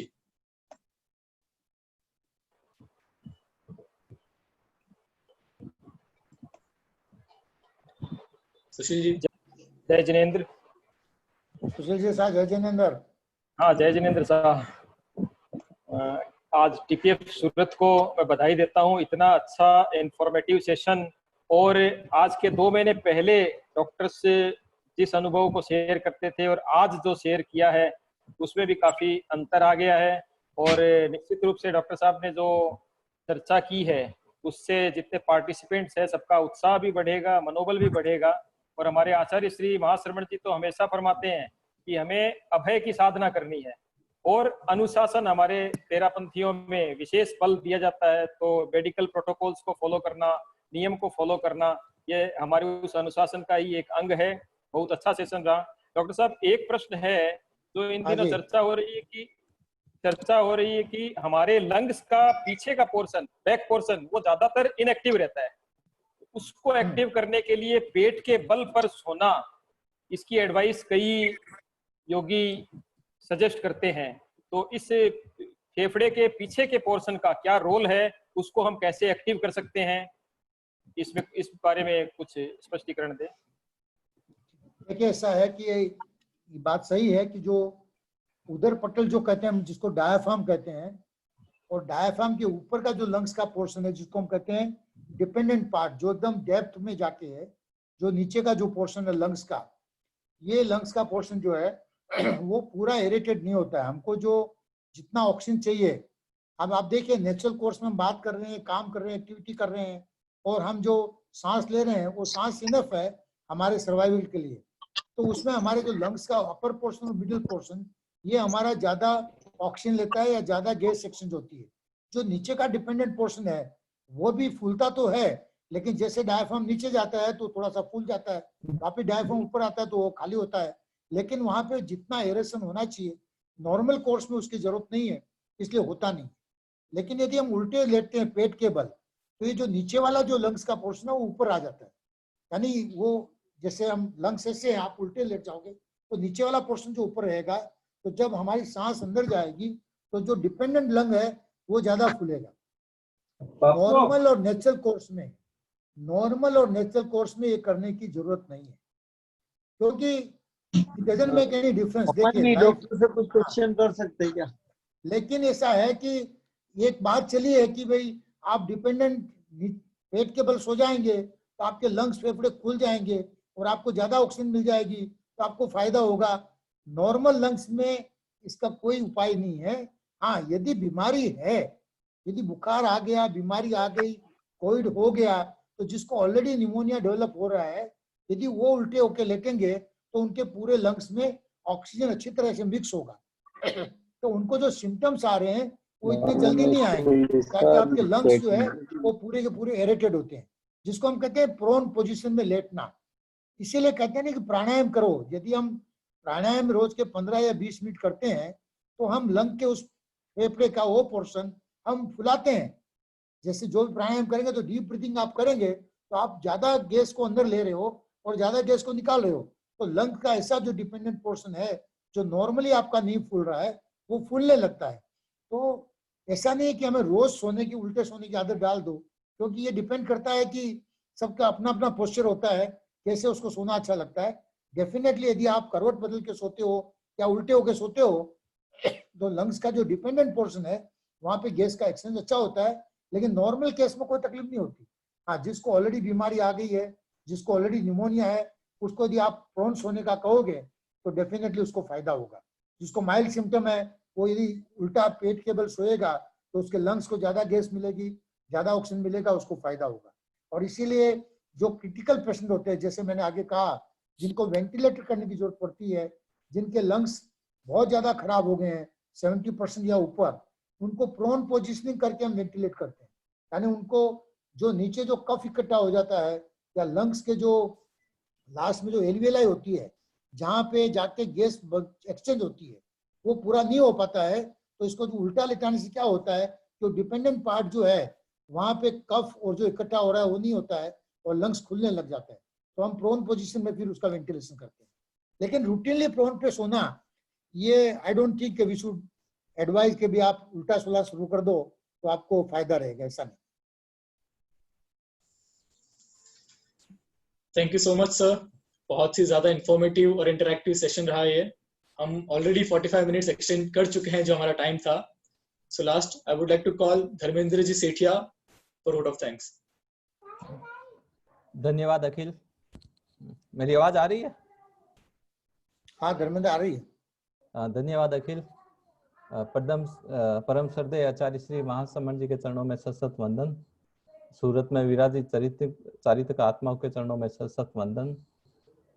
आज के प्रोग्राम के मुख्य अतिथि डॉक्टर निर्मल जी चौरड़िया, तेरापंथ के राष्ट्रीय अध्यक्ष निर्मल जी कोटेचा, तेरापंथ के राष्ट्रीय महामंत्री सुशील जी चौरड़िया, वेस्ट जोन अध्यक्ष कैलाश जी जाबक, सूरत के अध्यक्ष राहुल जी राठौर, मंत्री प्रियांक जी लोढ़ा एवं सभी पदाधिकारी, सभी मेंबर, सभी श्रोतागण, सादर जय जिनेंद्र। मैं तेरापंथ प्रोफेशनल फोरम सूरत की ओर से डॉक्टर निर्मल जी चौरड़िया का धन्यवाद ज्ञापन करना चाहूँगा, जिन्होंने आज के इस प्रोग्राम में, आज की विषम परिस्थितियों में जो डर का माहौल बना हुआ है, इन परिस्थितियों में हमें सही मार्गदर्शन प्रदान किया। हम कैसे कोरोना से बच सकते हैं, हमें क्या क्या सावधानियां रखनी चाहिए और जिससे हम रेगुलर रूटीन में वापस आ सकें। आपने सभी क्वेश्चनों का, सभी हमारे जो कंफ्यूजन थे, एकदम सही डिटेल में मार्गदर्शन दिया। आपका पुनः बहुत बहुत आभार, बहुत बहुत धन्यवाद। मैं सूरत के मेयर डॉक्टर जगदीश जी पटेल का भी धन्यवाद ज्ञापन करना चाहूँगा, जिन्होंने इस कार्यक्रम में अपनी स्वीकृति प्रदान की। मैं इस प्रोग्राम के सभी श्रोतागण को धन्यवाद ज्ञापन करता हूँ, जिन्होंने इस प्रोग्राम को सफल बनाया। आप सभी का पुनः बहुत बहुत धन्यवाद। डॉक्टर साहब बहुत बहुत धन्यवाद आपका। बहुत बहुत धन्यवाद राहुल, पूरी सूरत टीपीएफ टीम और हमारे राष्ट्रीय पदाधिकारी भी सब जुड़े, निर्मल जी, सूरज जी, प्रकाश जी, मालू, सलील जी और अपने कैलाश जी, सब। तो बहुत अच्छा प्रोग्राम रहा और मुझे लगता है कि ज्यादातर मेन जो चीजें, जो बातें थी, शायद मैं उसका निराकरण कर पाया। आपने मुझे इस योग्य समझा कि आपके बीच में आके कुछ शेयर कर सकूं। बहुत बहुत धन्यवाद ये मौका देने के लिए।